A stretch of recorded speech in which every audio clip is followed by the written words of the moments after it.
Hey, Tys. How are you, man? I'm good, buddy. That's I'm awesome. really good. I'm getting a bit. I've been at home too long, Tys. Have you? Yeah, I need to I'm getting the urge to go out on a massive bend. Have a weekend. Oh, bender. Yeah. Do it right. Get it right. Yeah, do a I little like smash. it. Well, that's how we start an episode here on How's Nick that Tys and Videotape.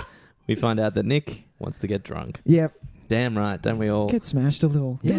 Get a little smashed. Let's do it. Yeah. Well, how about you, Tys? How are you, buddy? Yeah, I'm good. Yeah? I'm good, You're man. good? I'm really pumped for this week's episode. Oh, yeah. I'm very excited. We're talking about, it's our first kind of kid-friendly episode. It is. I will still be swearing like troopers, though. So if you are a child and you're listening, congratulations Well on sneaking this one past the parents. Exactly. But hey, it's not for your ears. Exactly. We're going to be talking about a PIXAR film. It's our first kind of venture into children's entertainment. Children's entertainment is a loose term for PIXAR. I would say human entertainment for PIXAR. I like that. Human entertainment. We're doing human music. WALL-E. WALL-E, 2008. 2008. It feels... I can't believe it's nearly 10 years old. That's bizarre to me. It's amazing. That's really bizarre. But before we do any of that, Nicholas... Oh, you want me to tell people where they can find us? Yeah, I want you to do exactly that. Okay. Well, people, you can find us at any good podcast store. Would they have a podcast store? I don't know if you sell podcasts. Podcasts, I don't think, can be purchased. I think that's part of their charm. That's true. There are ones that you can purchase. What, like I've purchased per one. the episode? No. You pay for the subscription. Oh. Like that's it. It's just Fuck those guys.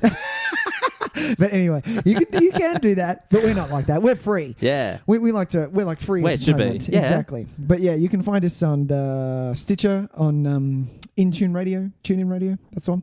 And iTunes, where you can rate, review, subscribe, and share. Yeah. So please do that. And any of your random podcast catching apps, just have a search of us and you will come across our name. I'm fairly certain. You will find a fuck ton. And our rad little 80s inspired fluoro logo will pop up. That's true. And it makes your phone look really funky. Oh, it does, man. Really if you've got one of those podcast apps that kind of integrates the colours from the logo into the background. Mate, we make your phone look fucking cool, man. That's what we do. Thank you, Jack D. Thank you indeed, Jack D. But apart from that, we're on the social. We're on Facey and we're on Twitter. And if you want to write us, you can send us an email at nicktysanvideotape@gmail.com. Indeed, for our mailbag sections, which we're going to have a big mailbag section next week. We're going to have a few to talk about. We decided we like to collate them into kind of we like chunkier ones. Chunky ones. Yeah. But thank you for those of you who have emailed in, and if you have thought about it and thought, nah, that question's dumb. Yeah. You're wrong. There are no dumb questions. There are no dumb questions. There are nothing. Yeah, There's nothing. Only dumb answers. Exactly. Which you will no doubt get from us. From us. But also, before we move on to our regularly scheduled programming... Yes, we have some news. Yes, for news. Just want to remind everybody that this weekend... Well, this episode will drop on Friday. That's true. So tomorrow if you happen to be in Melbourne and in the St Kilda area, we will be floating around at the Melbourne Movie Market tomorrow afternoon at the Astor Theatre in St Kilda. Yeah. And we're just going to be kind of hanging out, checking out all the stalls and stuff. Yeah. But if you happen to be a Nick Tys and Videotape fan and you are dropping past... Come say hi. Yeah, come say hi. We'll somehow make it clear who we are. We're in the process of figuring it out. Yeah. But we'll be there, and there'll be a 50% contingency of us at the trivia portion of the night. True. And so That's if you true. want to come and test your mettle against myself and my collection of friends who are joining me for that. That's so awesome. Thanks, friends. Come along and do that. Otherwise, fuck yourself. I was like, what? There is no otherwise. Otherwise, you won't be there and you won't be there. You'll be chilling at home listening to the but it looks like it's going to be a really cool day. More stalls of put up stuff. There's like VHS swaps and swap meet kind of style stuff. So if you're a fan of if you are of the hipster mentality and enjoy a rare VHS, this might be the place to pick it up. It looks like there's going to be some really cool stuff floating around. Yeah, that's awesome. Do you remember the VHS? Did you ever remember the original Teenage Mutant Ninja Turtles and the VHS was green? Yeah. Do you remember that? Coloured VHS. Amazing. What was the other one? Pretty Woman. That was a pink one. That was a pink one. Yeah, you're right. What was another one? There's one that's purple. I know there was one that was purple. Purple Rain? No, I can't remember. Of course not. I've got a few that are different colours. Yeah, and orange was popular for kids VHS, like VHS. Rugrats. I think they were all that's orange. True. Also, Train Spotting. That was an orange. Oh yeah, right. VHS. Yeah. So don't mix those up. Total when difference. Chuck in the Rugrats. When you're accidentally trying to find, where's that fucking orange tape? Oh, here so it is, you here can it put is. it on for the kids. Who's doing this? No one is doing this. No one is doing Not anymore. it. I mean, one's obviously, getting- yeah. I'm talking like 10 years ago. Some guy in a video store said, you know what? I'm going to get stoned, go into the video store, swap Rugrats for Train Spotting. That kid's going to have a ball. Oh, man. Do you know That's what? not funny. Like, having worked in video stores, that was people's ideas of a Of- good time. yeah. Like, to go in and Yeah. swap videos around. I'm like, come on, man. You're making my job fucking shit. Like, seriously, I don't want people Exactly. coming back with, like, their kids' video and saying, oh, someone put a copy of Basic Instinct in this. And I'm like, I know, I'm sorry, what a fucking idiot. Like, Yeah, they thought they were funny. I don't want to apologize for human beings being shit. Anyway, But apart from that, we'll see you on Saturday. yeah, we'll put up a post. We're going to do it this week. This week, you're getting it on Friday. You'll get it You'll on get a Friday couple or of hours. Saturday morning Yeah. just to see what we look like. So and by this what we're time, by the wearing. time that this airs, you will have seen the post that we've Yeah. done. We'll do it tomorrow. But yeah, hopefully see you there. But let's move on to our regularly scheduled programming. Which is Let's start with trailers. let's talk some trailers. Yeah, let's do it, man. Yeah. Everybody's talking Trailers.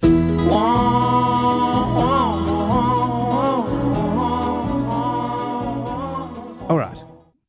I would like you to go first. Oh, I'm going to go first. Yeah, you go first. Shit. Go on. That's right. I was going to... No, I think you got to go first because Do I have to? Oh, I okay. forgot what the one I was going to do as no, my that's all right. safety That's one. all right. Well, I watched. I think it dropped today. I saw it today. Mm-hmm. Was director George Clooney has come out and done Suburbicon. Yes. Well, this is the second trailer that dropped today or yesterday. The Yeah. first trailer was a couple of weeks ago. Right. Okay. Or maybe 2 weeks ago. Okay.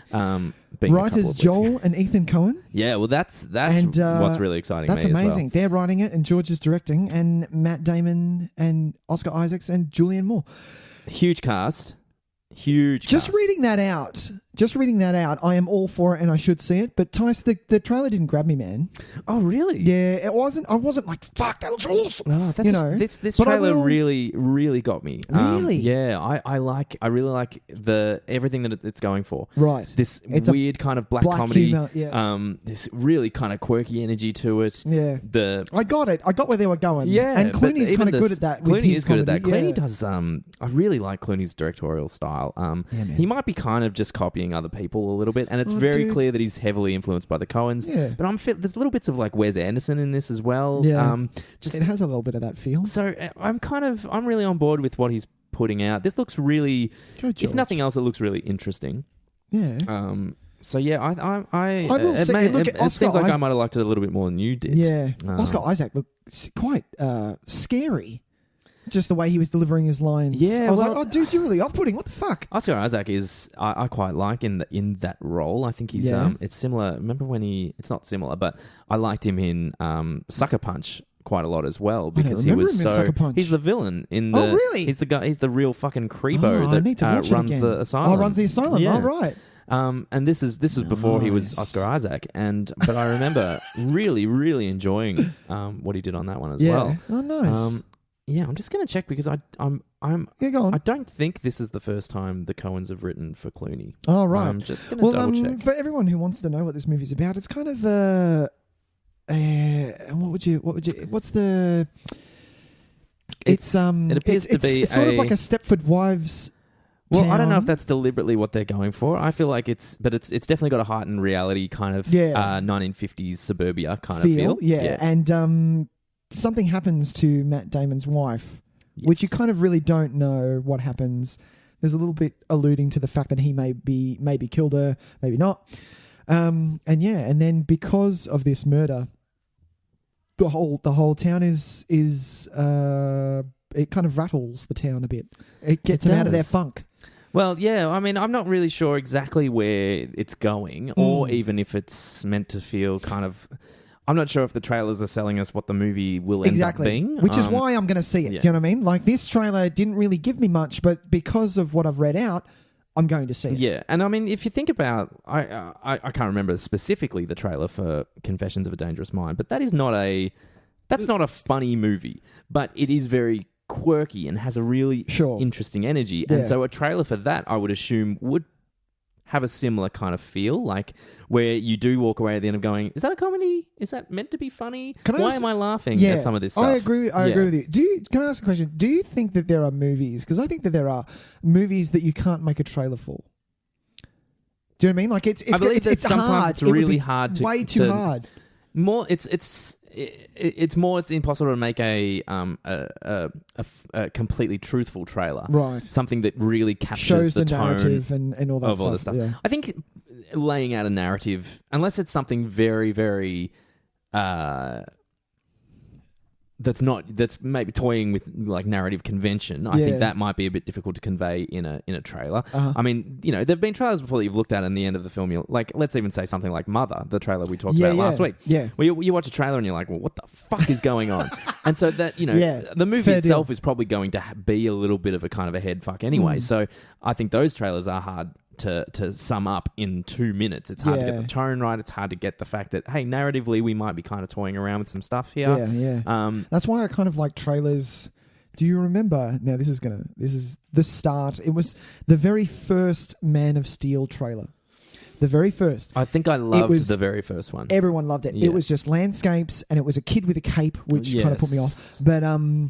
But yeah, it was just, you saw the shot of him in the sea with a beard and all of that stuff. Yeah. And you didn't see Superman. You saw the fist to the ground and then he shot up. Yeah. That was it. It made it look like it was looked like a completely different, you were getting something totally, and I like that. If you can't show a trailer, if you can't show what the movie is kind of being about, rather just show shots and just have it almost silent. Does that make sense? Yes, sure.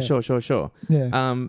Yeah, but that's one of those situations though where that trailer sold a movie that we didn't get. We didn't want, and so I don't think I want that from a trailer. I think that gives me an unfair, false hope, because that to me made the trailer look like that. I actually had all this hope all of a sudden because we were getting like a Superman movie that was nothing like any other comic book movies that were existing at the time. We were getting like a real down-to-earth, almost kind of poetic meditation on almost like a superheroes. Yeah, almost like a warm a Superman based in reality, but instead of being at the Dark Knight, it was warm. It was Superman, and it was friendly, and it was amazing. I remember people kind of saying that it was like if Terrence Malick made a Superman film. Yeah. That's what that trailer looks like. I agree with them. I was like, that's you're spot right, on, but that's not the movie we got. No, we had those shots all existed in the film, but they were very kind of fleeting moments, and just more often than not, they were kind of, if I remember correctly, they were like memory fragments that he was having. Yeah. And so that's not pisses me off. What the film is doing. Like, it's not trying to do the Tree of Life if Sean Penn's character is Superman. Do you know what I mean? And that's maybe what that film could have been if it stuck to the trailer. Like, if the trailer was truthful, we could have got Tree of Life. Yeah. Me, I want to see that movie. I want to see Superman. I want to see Superman as a Tree of Life style film. Really? Because could you imagine? Like, have you seen Tree of Life? Yes, I have. Yeah. So imagine the Brad Pitt character is Jonathan Kent. Yeah. And all of a sudden we have such a different movie, minus all the weird dinosaur shit and all that kind of stuff. I was going to say. So my Tree of Life story is that me and a friend. And Sam went and saw Tree of Life, and I had too many beers and I fell asleep. Yeah, no, it's one of those because movies, at that start, like, it was the main narrative was very good. I loved every bit of it, and I do love Terrence Malick. I haven't given him a fair go, but that start was like a fucking screensaver to me. It was bizarre. I actually found the ending to be a little bit more tough to get through.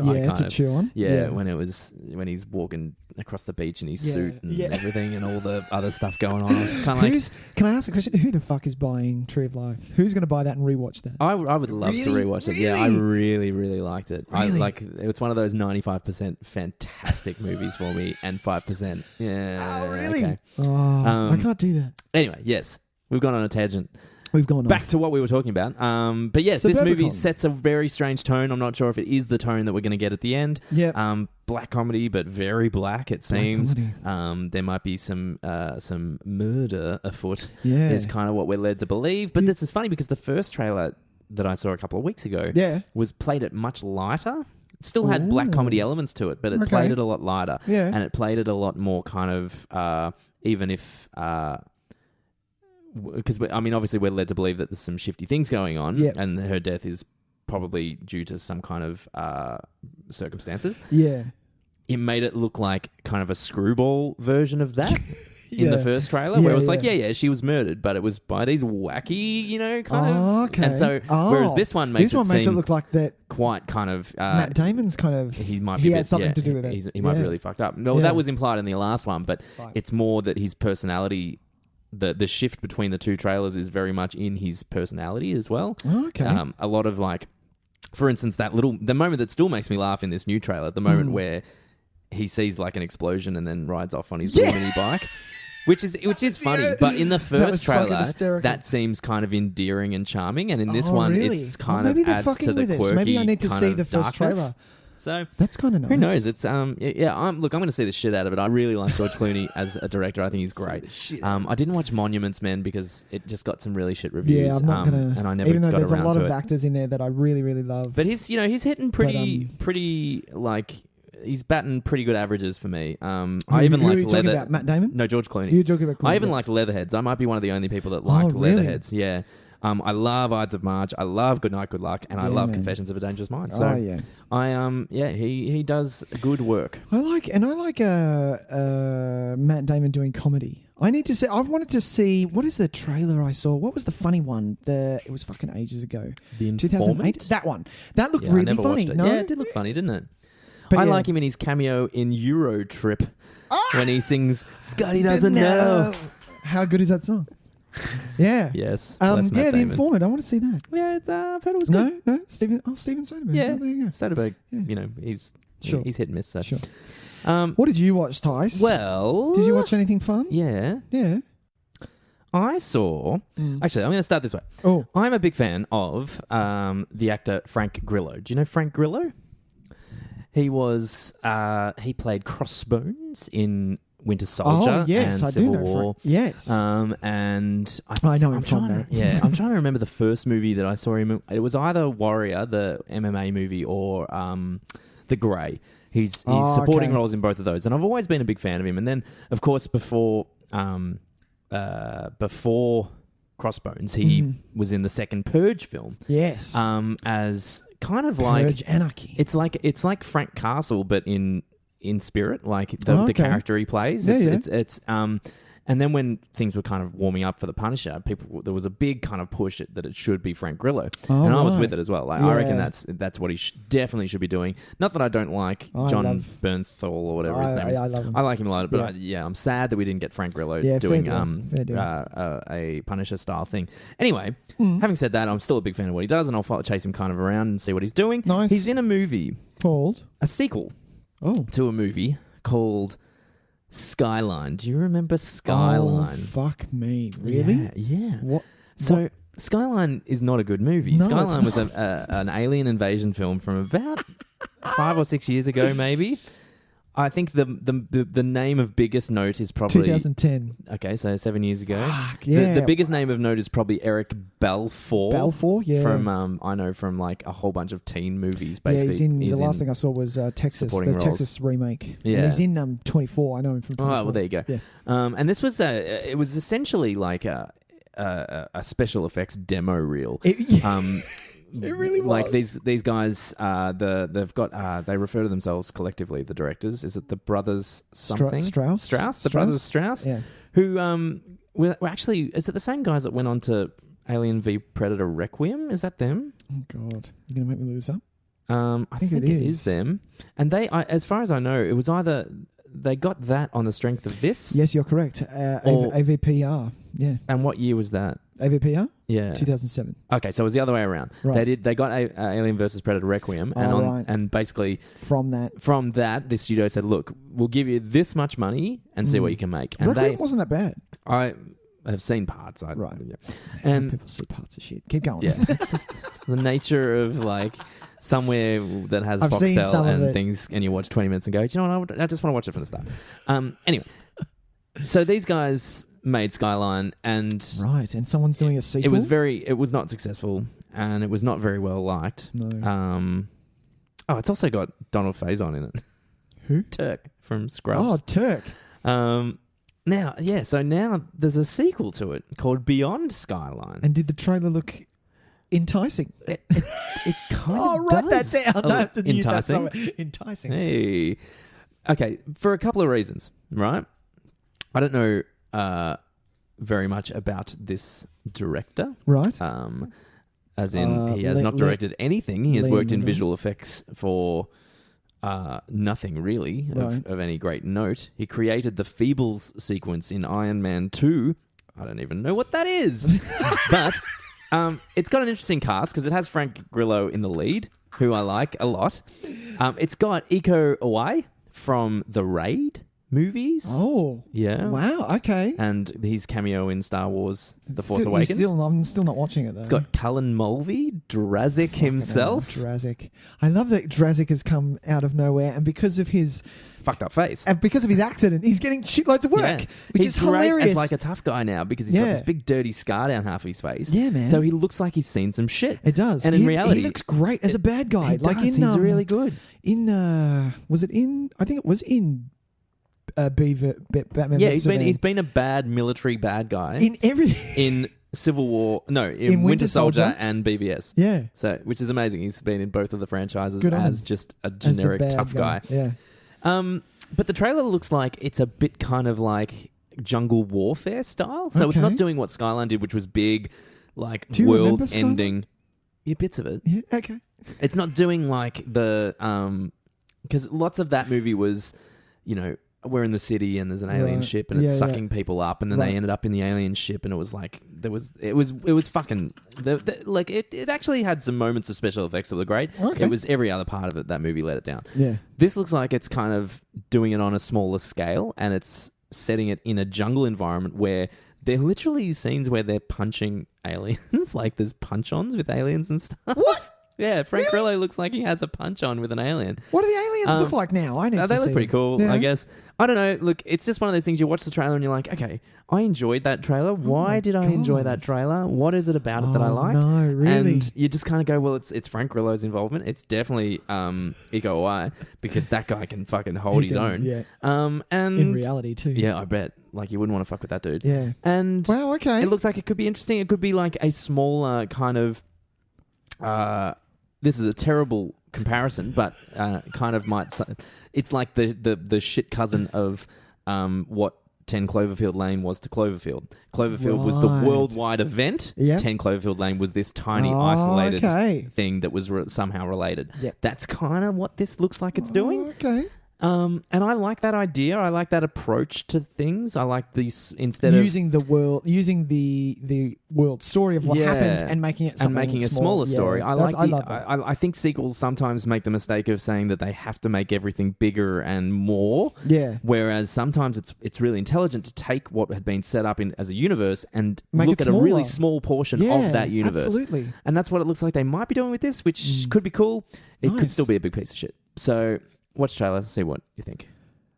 I'm going to watch this trailer Do it. now that you've said that. It's I am 2 gonna minutes watch of this your life. trailer. It's not like I'm asking you to make a big commitment here. It's okay. Fair enough. Oh, yeah. But I reckon that might do us, man. Fair enough. Talkin' Beyond Trailers. Gone. There we Yeah, go. Talking Trailers, yeah. Yeah. Hey, what did you watch this week, Nick? Oh, Oh. I went to the cinema. I went to the cinema a bunch of times this week. I've had a big you week. fucking really? Yeah. You bastard. I saw War of the Planet of the Apes. So did I. Oh, nice. right, nice. Okay. All right, big talks. I'm not Big talks. Big talks. I'm not spoiling anything. I'm not going to. We won't do it. spoilers. No No spoilers. spoilers. It's way too early. No. Overall, coming out of the cinema, I enjoyed it. Yeah. I was looking. It was something back when we did. What are we looking forward to in 2017? Yep. This was my top. I think it was 2 or 3. Yeah, it was definitely in my top 2 or 3. Yeah. So it was. I was really looking forward to this. I did enjoy it, but out of the 3, Tys, Yeah. it's just not as impressive as Rise or Dawn for me. Okay, sure. But I couldn't wait to see it. I couldn't wait to see the continuation Sure. of Caesar's story. Yeah. So I don't know. Maybe I was a little bit blindsided by Is it a maybe victim this is why of your anticipation? Yeah, exactly. Nicholas? Do you know what I mean? So I think sometimes I'll see a movie, and if I'm anticipating it so much, I kind of get blinded by the fact that Nick, that was actually pretty shit. But you loved it, but that's okay. This is not one of those so times. this might be the opposite effect where your expectations were so high that perhaps by not meeting them, you're a bit more disappointed than you would have been otherwise. I think so. I think I built it up too much, which was fine. It was a good movie. And just going down, I was reading the reviews of it because I don't read reviews till after. Yeah, I tend to try and do that as well. But yeah, I understand why people didn't like it because coming out, hang on, coming out of it, because it was a bleak war movie. It was a war movie, Tyson. But it wasn't the war where it's not your action-packed. We're taking over this base. Where's the it's not a fun war film if there is such a thing. Sure. Yeah, I know what you mean. So the main plot was around a concentration camp for those who haven't seen it. Yeah. And it was. It wasn't a letdown for me. I did love it, but it wasn't what I was expecting. I think that's what it was. Yeah. Well, what did you think? Well, one of the things I said when I came out of it was that of the three, I rank it only slightly below Dawn for me. I don't think it reached Dawn's levels of excellence. Okay, but I had an exceptionally good time in this. So you movie. think Rise was better? No. Dawn is still the best. Dawn is the top. Yeah, I would put War only slightly below that, and then I'd put Rise underneath the two of them. Oh, see, it's at the bottom for me. Yeah, that's and look, I could change my mind when I see it. And again, the separation between the three of them for me isn't a great deal. Minimal, yeah. But Dawn, exactly. I think, will always be my favorite. I think Dawn is we rewatched Dawn the night before going to see War, and just reminded me how great that fucking movie is. How good was that movie? It was so funny on the way home from Dawn in the car. From War? No, from Dawn. Oh, right. Yeah, when we saw it in the car. Yeah. Because we're driving home, about 15 minutes into the drive, Sam goes, I go, fuck, good movie, eh? She's like, shut up, you've said that about a million times. I'm like, no, but that's, really? How good was that? And then 3 days later, I just come into the kitchen, I'm like, babe, fuck, that was a good movie, wasn't it? She's like, yes, Nick, yes. It has. I completely agree. Dawn was amazing. I stop every now and then and just kind of go. But coming out after War, I was talking to Sam, and Sam was, because this is another thing, and talking to a lot of people who haven't seen these version of the Planet of the Apes, haven't watched them, because it's really not, especially this one, these movies really aren't for people who are sensitive to animal violence. No, well, even though they're clearly CGI mocap apes, it's still hard. It's really tough to watch. And this is one of the things that I noticed while watching is that I am incredibly desensitized to human violence. Oh, absolutely. And I realized that I could watch, if I watched this movie with humans in the roles of the apes, I would be nowhere near as emotionally invested in them. Absolutely. And look, there's an animal lover's mentality in that, but there's also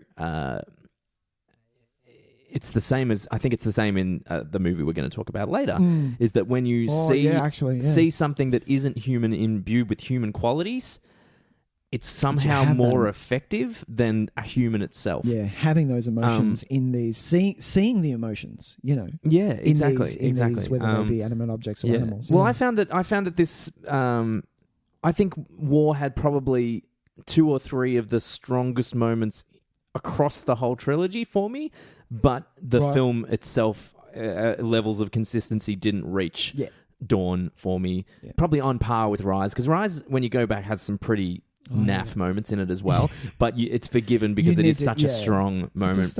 Like Draco Malfoy saying, "Take your hands off me, you big," is just awful, and it will never. Thankfully, it just, you can brush past that, because then you also have the from Caesar, which is the fucking greatest moment. And not to take anything away from Draco, I think he does a good job, but he just has a horrible gig of having to say Draco, that you have to say this line. He's like, seriously? You're going to make me say this? It's on par with Woody Harrelson trying to say it will be a Planet of Apes, which also didn't work too well. But there are some there are some moments in this movie that just I thought would peak. I really loved how the shadow of Cobra is felt through this movie. That's one of my Cobra favorites. is just such an amazingly strong character, for considering pops up in the second one. Is kind of the driving force of the narrative of the second one. Yeah, he but is. Has such a influence on massive. the character development in this third one as well. Which I really loved, because that was the one thing I even said to Emma after we watched it. I was like, I hope it's not just forgotten about. I hope it's not just like, because you watch third movies or even sequels to the first movies, and the villain from the previous movie isn't talked about. No. It's not even a exactly. But it should influence these characters, and we should it's a continuation. and we really should see the influence, and luckily we do get to see that influence through this. I think Caesar is still just such a wonderful character. I think we had some. It's so good to see like Maurice and Rocket and a few of these supporting apes who now I feel like are defined characters. Whereas in the second one, because they were still kind of fresh. Well, not Maurice, because Maurice has been there the whole time. Yeah. But like something like Rocket or Blue Eyes. Blue Eyes, yeah. In the second one, you don't get enough of them. You get them, but there isn't distinct characterization. They're not you don't really see character establishment to them. Whereas Blue Eyes, you saw him. We're forced to. One of the clever things that Dawn does, that because this was part of what I also watched this week, is Dawn. Is the way that it physically separates the apes that it wants you to follow. Blue Eyes has that scuffle in the first scene, and so he has the rip across his chest. Cobra, of course, has the big scar down his eye, so we know to follow him. Maurice is very obviously the giant orangutan. But in this war one, we get characters like Winter, who is a white.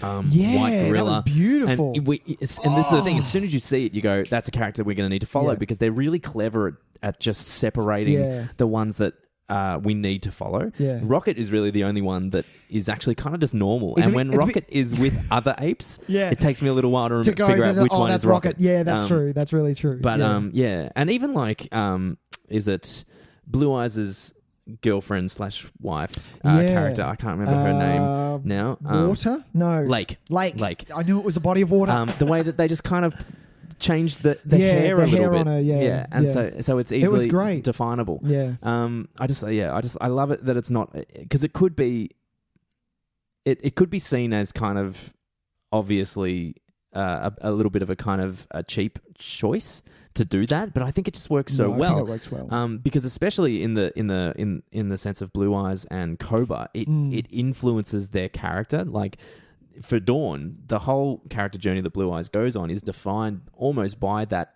first moment of first interaction with the bear, where it gets because it gets more by the bear because it wasn't paying attention. It wasn't like, and he was learning. You were seeing him learn as a teenager.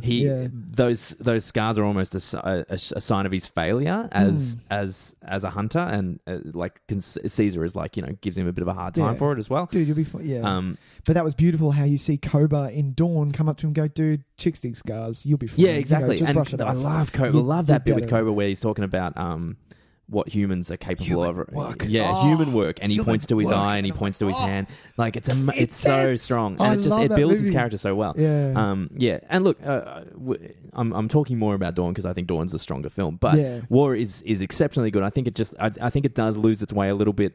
It's a bit longer than it needs to be. Its pace is a bit meandering. I didn't mind it being that long, but I didn't really know where it was going. It didn't warrant that length. There were scenes that there's a scene with Woody Harrelson, which almost brings the movie to a halt. Right. And unfortunately, I think his performance is excellent, but the script itself, the dialogue that he's given, I don't think is strong enough to sustain what I felt like a 10-minute scene of him basically just talking. His monologue where he was over the map. I remember. It's too long, and it's not paced well. I did like it though. It just needed to be cut. This is the thing. I liked the ideas that it was bringing up, and I liked his character a lot. But I feel like he. That portion of the film, which is essentially the second act into the climax, I think should have been tightened. I think the best stuff for me was earlier in the film. I think there's some, and I really liked the kind of Great Escape-esque mentality of that was really nice, of the concentration camp stuff, where we got to see some of the apes kind of working to figure out how we're going to get them out. The other ones kind of having to deal with the day-to-day of being essentially prisoners of war and stuff. That was the really strong stuff for me. It was the reason that I brought up the fact that it's people who are a bit sensitive to animal violence is because of my wife and I's situation, the fact that we do have a little one, Sure. and Caesar has a little baby in this. Yes. Sam was bawling her eyes out for pretty much half the film. And I would, absolutely. And we came out of it, and she didn't like that movie at all. Okay. She doesn't. But that's the thing. She doesn't like war movies. Sure. She doesn't watch them. It doesn't interest her whatsoever. I'm gonna maybe push her to see maybe Saving Private Ryan. Okay. But yeah, war just doesn't interest her. So when I asked her, "Did you like that, babe?" She's like, "No, that was awful. That was a Holocaust film. I just wanted to see some monkeys, And it's look, and it was full on, but for me it was okay. I don't know. Yeah, I think look, because I was I'm looking the same. forward like, to it. I think I think because these films have since the outset have positioned themselves to be a very bleak and serious reimagining of what are kind of pulpy 70s sci-fi films. Yeah. Do you know what I mean? I thought that are a premise where it's like we can exploit in a kind of not trashy, but in a pulpy 70s way. Yeah, yeah. They've taken them and they've shown them what it would be like in a very, really kind of depressingly bleak and realistic environment. Yeah. And I think because I think that's their goal all along, and I think they've achieved that goal really well. Yeah. And so I think if you go into it ready to kind of go, do you know what? You're going to be as dark as you want to be. Exactly. This is the thing. This is a dark movie. It is a dark movie. Yeah. It deals with some pretty fucking heavy shit. It does. Which I really liked. I think that thematically, I think this trilogy is so strong, and yeah, like it kind of goes under the radar for a lot of people as. Like, well, not a lot of people are going to. This one especially has not done very well financially. Like critically, it's been really great. It's got the highest Metascore of the three of them. What? So critically, it's the high Rotten Tomato score. Sorry, of the three of them. So it's been responded to quite well across the three of them. They've been responded to quite well. But this one has not been seen by as many people. It's kind of financially a bit of a disappointment. Yeah. Which I find really strange because to me, as a conclusion, I think it does kind of wrap things up quite effectively. Is it a conclusion? I think it's enough of a conclusion for this trilogy. Yeah. It's enough. Yeah.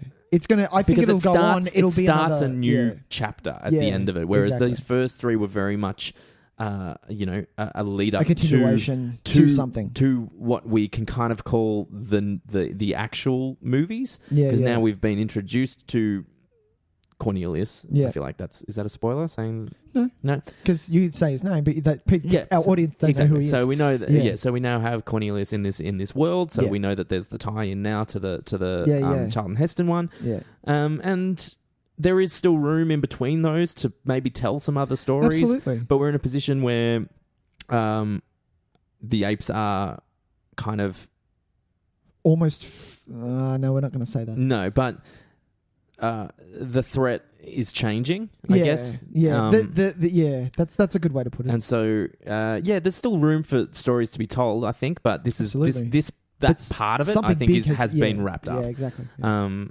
And quite effectively, I think, as well. Did a really good job. I liked the movie. It was really good. Yeah, I'm really keen to just watch all three of them again. I think once I'll get War on Blu-ray when it comes out. I've got the other two already, and it'll just be a good trilogy to chuck on. The same way I chuck on Lord of the Rings once a year. I feel like this could be a trilogy that I just want to chuck on once a year. And really just kind of get in. Once a year.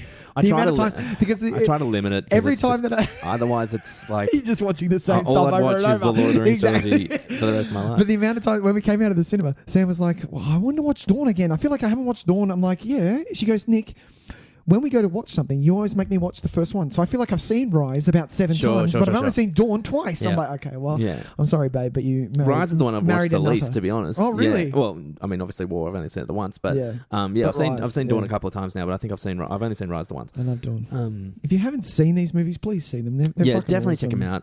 I know they're Planet of the Apes, and it might seem a bit weird, but you have no idea that the human link that it just taps into. Oh, absolutely. With these characters. And, some really heavy shit. And some real kind of it shines a very unflattering light on humanity and how our natural impulses as humans.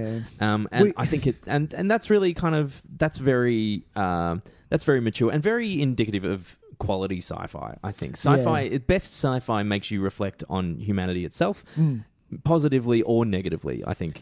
Can I ask a question? Because this is going to tap into a special feature, a feature presentation. Sure. Feature presentation later on. Yeah.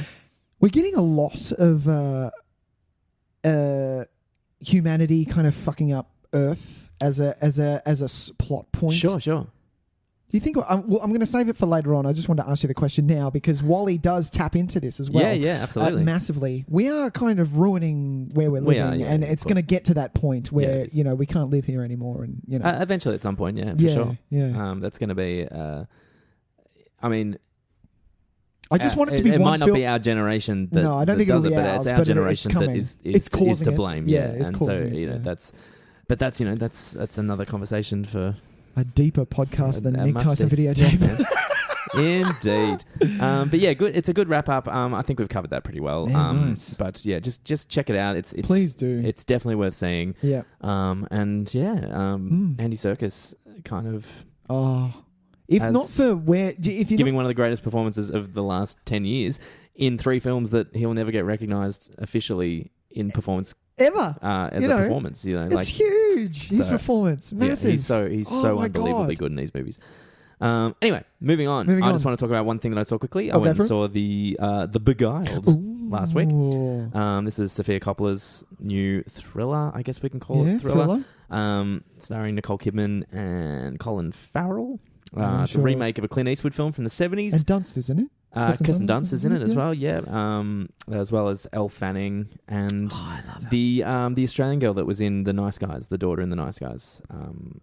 Ryan Gosling's daughter, nice. who I'm a big fan of. She was excellent in that film. So The Beguiled is I felt like it was a film of missed opportunities.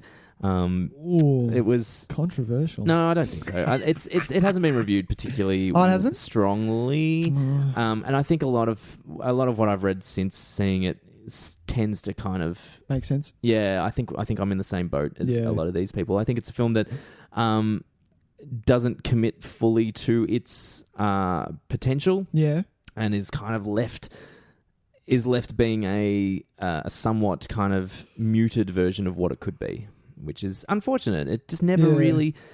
It so desperately wants to be a very dark kind of gothic, not thriller, I guess, but something that really kind of gets to your primal instincts, and it just never really. It never got there. It never committed 100% to what it should have committed to. It never took you and really kind of. It didn't shock you. It didn't. Not that it absolutely needs to, but I feel like the goals of this film are to kind of expose certain things about female and male relationships and never really 100% went where I wanted it to go, and the people that I saw it with wanted it to go as well. Right. Having said that, it's fairly beautiful to look at. It's shot almost. I don't know how much of it was natural light, but it seems to be quite a lot of natural light. But it's not as effectively used as in something like The Revenant, because I never felt like in The Revenant that it never felt like the lighting was. I was watching something that was compromised due to the natural lighting, whereas in this there were scenes, and I don't know if it was just projected poorly where I saw it, but there were scenes where literally it was just this murky, dark nothing. Yeah. And I was like, well, that's not an effective lighting choice. That just looks bad. Right. It's very slow, and for a movie that's only 90 minutes, it felt like it goes for 2.5 hours. Okay. And I know that's deliberately paced that way, but deliberately paced doesn't mean your movie just basically stops. Yeah. And there were bits where I think where we were meant to feel kind of mounting tension and rising tension, we just didn't. We didn't get it, and that kind of contributed to the fact that it made it feel a lot longer than it does. If anything, I'm just more interested to see the original now and see how closely it resembles it. Yeah. It's based on a book, so what Sophia did with it. Yeah. Plot-wise, there's not much that can change, but I feel like energy and feel and tone are the things that can be changed from a source material, and can still keep true to the source material while experimenting with those elements to it. Okay. And so I'd like to see how a different director kind of tackles that same material and see if they do try to do different things that Coppola did. Nice. it's kind of it's right in the middle of the road for me. I think I came out disappointed because I really wanted to love it and only thought it was okay. So why did you really want to love it? Is it because of Sophia?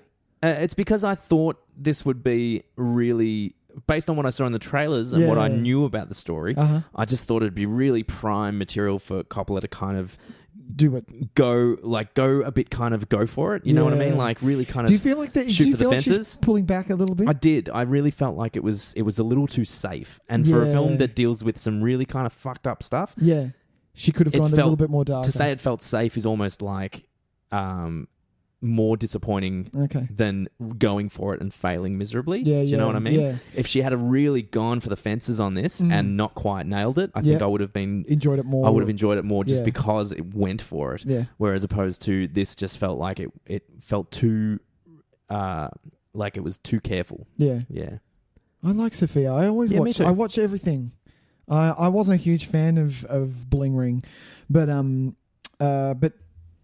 or Marie Antoinette, to be honest. Yeah. I thought you really like Somewhere, but I like Somewhere. Yeah, I really like. Have I told you that before? Yeah, I remember you talking about that one. Yeah. I'm not really like that. I'm a bit hit and miss, but I'll always Lost in Translation see. And of course, Virgin Suicides. But and I'll always try and see what she's done. And this one, I thought would really kind of be like the one that I could get right behind on, because for me it just felt like it'd be something I'd be right into. But unfortunately a little bit kind of disappointed on that one. But that's anyway, okay. I'll still see it. Yeah, I reckon. Look, it's definitely worth a watch, and I'd love to, if anyone has a different opinion on that, by all means, write on the Facebook page, say what you think, because I'd love to hear some different opinions on that one. Yeah, always. It is a bit of, I think it is a bit of a polarizing film. I think there will be people that think that it really nailed it. Yeah. And they're not necessarily wrong either. Of course not. Because it's just, I think I went in.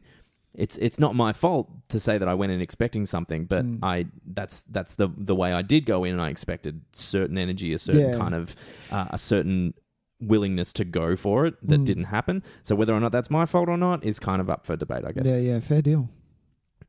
Shall we move on?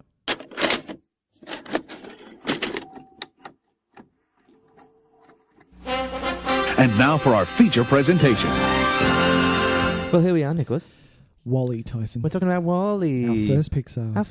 Our first kids film. We wanted to go something a bit left of center. We've done adolescent films, maybe, but this is our first kind of film that's aimed primarily at children, even though Pixar do an excellent job of kind of making their films that are aimed at children be just as enjoyable for adults. Absolutely. I'm excited to be starting with this one, to be honest. We were going to do Lion King. We were going to do Aladdin. We did talk about a few other kind of Disney things. And Pixar. And of course, it was very hard for me and Tyson not to do Incredibles, but... Yes.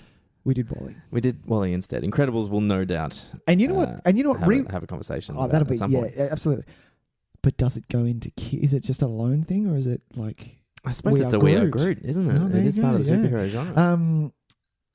Rewatching this is such a hidden gem. I love this. You call it a hidden gem? I wouldn't say hidden. It won Best Oscar. It won Best Animated Pixar Feature. Winning Best Animated Feature is fucking. It's like the grass is green. Yeah, exactly.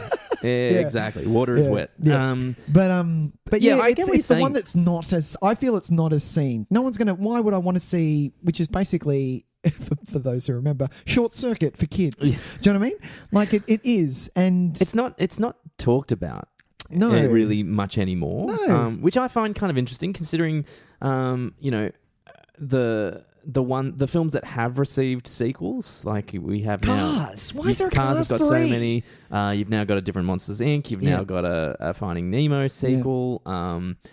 What else is there? We've had the Pixar. I mean, Toy Story is different. That's a totally different thing. But really, it's funny. The ones that haven't had sequels, I find kind of strange. When the Monsters Inc. sequel was announced, I was like, how are you going to fuck up this perfect movie? Why the fuck are you going to do this? And then it came out, and I was actually like, wow, okay. It was actually kind of fun. It was actually like a college comedy. Yeah, it was great. It was like Revenge of the Nerds, but with Monsters. And I had a really good time with it. But if anything would be begging for a sequel, you'd think it'd be WALL-E. Well, it's not even so much that it's begging for a sequel. It's just that it could be easily made. It could be easily made, and there's the wealth of it there. It's more the ones that they decide not to sequelize that I find interesting. Is it because is it because maybe they have such an affinity for it that they don't want to sequelize it for in chance of fucking it up. Yeah, mate. Like I with would something love like that. Cars, because Cars has made so much money, but they kind of They're just like, it's Cars. all right. Yeah, let's make a Cars sequel. I can do that. Well, Because it's taken them so long to do an Incredible sequel. Absolutely. It could be part of that as well. It could be this thing like, no, because that if we're was going to perfect. do it, We're it gonna do has it to be perfect. Sublime, yeah. Yeah. So do you know what I mean? Like maybe there is Yeah, that that's part of them true. there that's like, no, we can't do it to Wally. Yeah. Well, Is that's what I'd there- like to can I think, ask- because this and I've said for a while that I think Ratatouille is my favorite, You but have said but that. after rewatching Wally, I think it could give it a run. Oh my God. I think it could, I think they both kind of stand up to each other. Wow, really? Well, because what Ratatouille I think does really well is that it makes me care about something that I don't think I would care about. Right, yeah. Because I don't enjoy cooking. I'm not that kind of person at all. We've talked about this. I Me and Tyson hate the cooking. same. Hate cooking. And I have no kind of flair in the kitchen. no flair in the kitchen. I'm not one of those people that I'm not a traveler either. Really, you know, there's people that's like, I need to get out in the world, and I don't go to France and then feel like I'm expanding my horizons and stuff. I went to France and I'm just like, France is cool, man. Look at all this shit. This is great. That's a cool tower, man. You know what I mean? Like I don't like, but Ratatouille makes me feel those feelings. Really? And that's so, great. And that's the power of that amazing movie. that can happen. Wally Yeah. Wally has a way. Yeah. This movie makes my heart just swell in It a way really does, that doesn't it? so very few films can effectively do. Oh, bullshit, Tyson. You're a massive crier. But I'm talking about like the level that this film this does is- it. I this is can't think of a very- film that makes me cry. Well, yeah, it's not crying. It's a different. I cry It's a a lot in this different film, deep. but It's a very deep feeling yeah. that you're getting through it's this. just I understand. like the only. It honestly, it is just the way I want to hug everybody when I see this movie. I've never felt more compassion for humanity than I do after watching a film like this. Like, is that? Do you know what I mean? Can I ask? Is it compassion for humans though, Tys, or is it compassion for? It's compassion for inanimate the objects, ability inanimate to objects? feel Right. what humans feel. Yeah. Like I'm you know, this movie takes such simple human concepts, but and things that we think we've kind of got the final say on. Uh-huh. Like, do you know what I mean? Like there's not a lot of people left that can still say something poignant about falling in love. It's very hard. It's been retold so many times. Covered that ground, yet somehow this film manages So to be fresh. so fresh and so truthful in about something that really is as old as the hills. Yeah, and something we kind of maybe take for granted as humans a little bit. I think. You know, because we kind of we're so it's not like we're so expectant of it. No I one think. seeks out a love story anymore, do No. they? No. Do they? Well, I mean, Maybe they do. the genre itself still exists as a successful kind of form of entertainment. But it's not though. It's a tacked on. Oh, it's an action movie, and we need a love story. Let's chuck a love story in there. We need a love interest. Let's chuck it in there. Well, this is a love story. You don't hear about the big blockbuster love stories anymore. No. The last big one that I heard about was The Notebook, and that was how long ago? Yeah, Was that the big? That was the big one. that was a big one. Because I don't count. But there's so many of these Nicholas Sparks novels have been adapted, attempting to be the next big romance movie. Yeah. But there's really, they don't You're happen not anymore. going to hit the mark.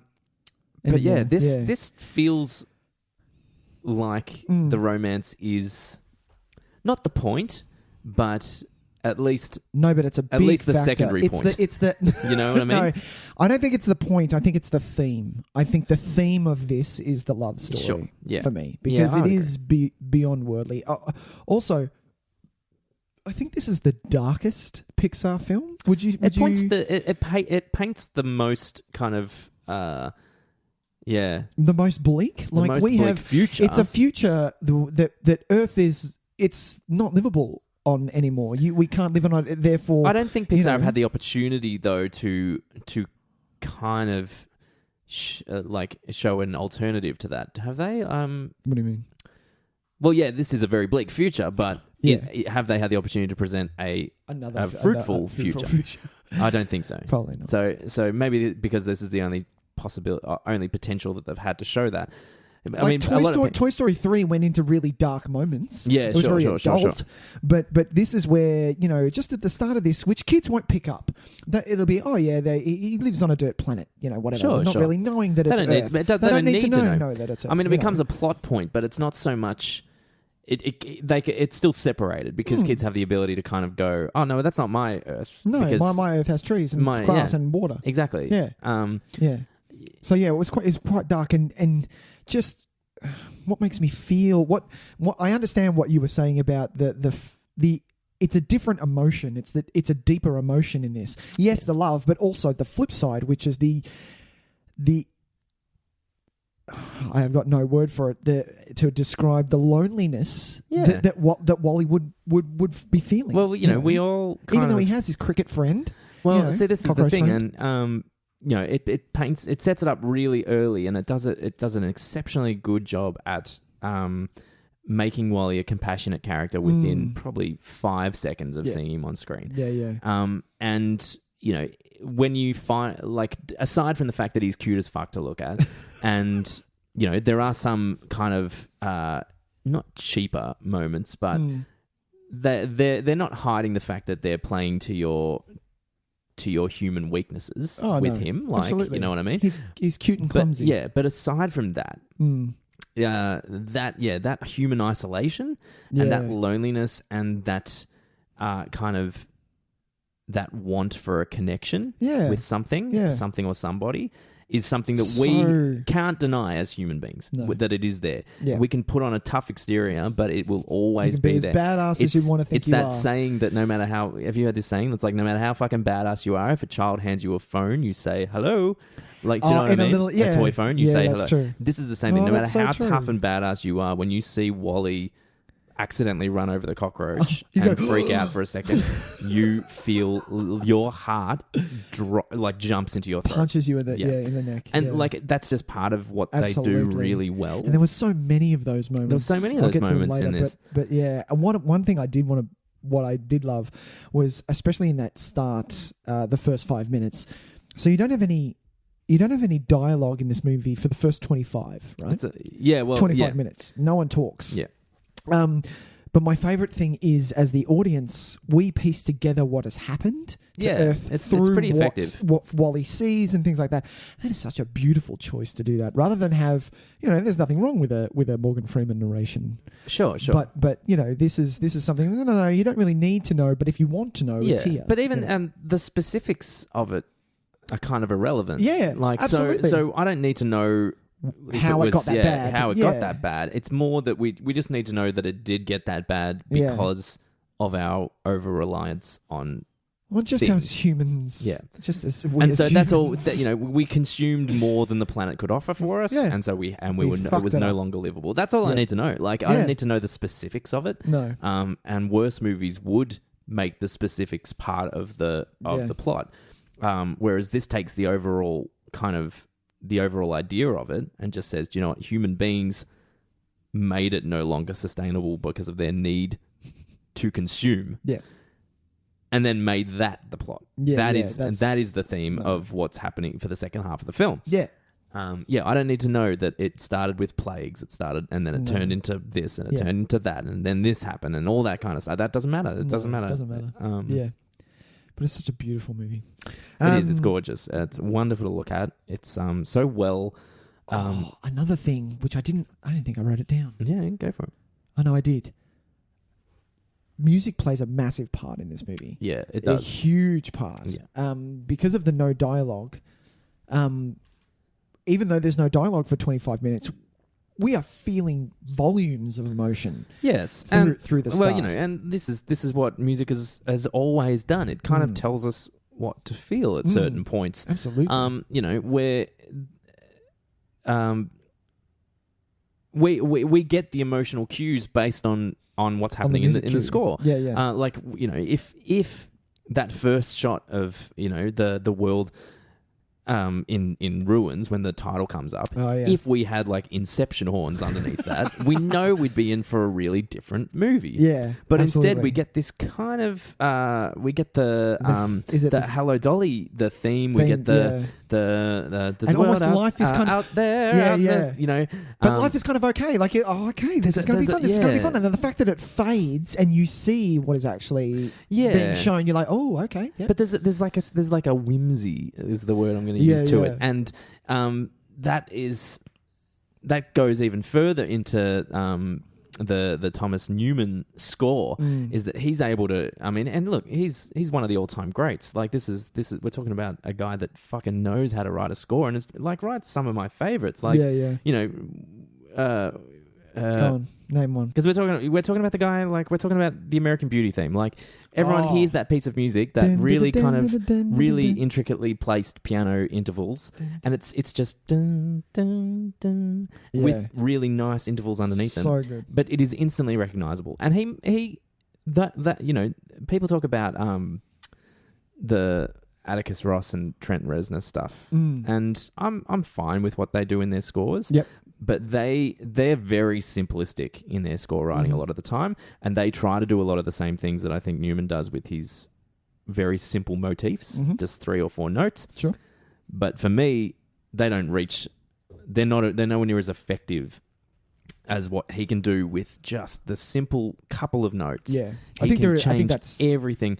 The only reason I bring it up is because I know a lot of people talk about the simplicity of what Reznor and Atticus Ross do, and I'm not the biggest fan of them, so I think they're fine, but they've received a lot of praise recently. And I think they're a bit new. I understand what you're saying. They're new to the game, though. For me, yeah, sure. What you're talking about with Thomas Newman is that, you know, he's been around the block more than once. He knows what he's doing. Yeah, you know. Oh, absolutely, and it shows. Like he knows how to choose just the right instrumentation, just the right. Like harmony and the ability to go, you know what, it needs to be this kind of moment here, and I'm just going to play these 2 notes and they ring, and all of a sudden we're there. I mean, there's a lot of use of music in this that is not score based that I think is also really, really effective. Really well done. The whole implementation of the Hello Dolly stuff is really spot on. Really especially clever. Picking really that lovely. Song, like that would have been really hard to try and find the perfect song. For that. I wanted to look because it is amazing how well it works. Yeah. Do you know what I mean? It's one of those really things that if this is just kind of serendipitous, that's pretty amazing. And so I did a bit of research just to kind of figure out. I was like, why is it Hello Dolly? Yeah. And Andrew Stanton, who is the director of this film, was a fan of musical theatre. Oh, lovely. And when he said he wanted to use music in a particular way in this film, and the idea was he wanted to show the past and the future at once. And so while we had these futuristic settings, he wanted to still have elements from the past. And he initially wanted kind of Parisian 30s kind of style stuff. Okay, yeah. But he decided not to use that. And when he was like, he was a music theatre kid as well. And he was kind of like, well, why don't I go to some of the musicals that I knew? And he just heard the chorus from Sunday, Get On Your Sunday Best out there, all that stuff. And was like, oh my God, this is our main character. The guy that just wants to go out and see the world and experience the world. And he was just, and apparently it just, because I like the usage of that song, but for me, it's about, It Only Takes a Moment. Yeah. The one where they're holding hands that I think is just breaks my heart every time I hear that little theme come up. Yeah. And apparently that he just kind of lucked out on that because he was like, oh my God, what's the love song in this? Heard that and went, well, that's perfect. Yeah. Or they already knew that they wanted to use the hand holding as a theme. And he was like, I'm going to find the movie and see if they hold hands. Found the movie and they're holding hands when they sing. Jeez. And so it was just blind happenstance. Luck. Almost blind luck. That they came across the perfect little piece of music to represent that. And it works so well. Oh my God. Like, isn't that just like, doesn't that just give you confidence in faith in anything happening at one point or another? That like at one point these guys sat down with this beautiful scene and just needed the perfect bit of music and happened to have it in front of them, like just land in their feet. Yeah, which I think is, you know, like that's shit like that. Just you got to smile at that kind of stuff. Beyond like it creates so much more to the movie now that if you know that stuff. Oh, that just fucking kills me, that bit. Yeah. And being like like a big fan of musical theatre in general. Like I wouldn't say like Hello Dolly's not like my I've favorite show or anything. Seen it. I've seen it on stage and I've seen like parts of the movie and I've heard the recording, but like I'm not a fan of it to say like I don't think it's this exceptionally well written musical. But what it is what it does kind of represent is this this kind of idealism of the past, but it's just the ideals that people shared at this point were so different. It was we created art to celebrate it, to be to spread joy and things like that. And so there's this like it's a generalization, but like in musical theatre at that time, a lot of it was a celebration, and a lot of it was really kind of trying to warm people, like to spread goodwill and stuff like Something that. Entertaining, fun, and and so when you see that little scene occur in that it encompasses so much time because we're so far in the future, but we're also quite far in the past. Yeah, it does this. It takes timelessness to this new level, I feel like. Whereas if it had picked a song from 2005, sure, you wouldn't have had that emotional connection to, because we would have felt too close to it as viewers, even though contextually it's 700 years in the past to Wally. Yeah. We needed it to be in the past for us so that we could feel that kind of nostalgic connection and that encompassing of time. Yeah. So it's just like, it's so lucky. It's just like, I loved reading that story that he just came across and was like, well, that's perfect. Fucking like, that's so good. Bizarre but wonderful. Yeah. Andrew Denton, man. Stanton. Andrew Denton. The Australian comedian. Oh man. So who did you like Wally, or do you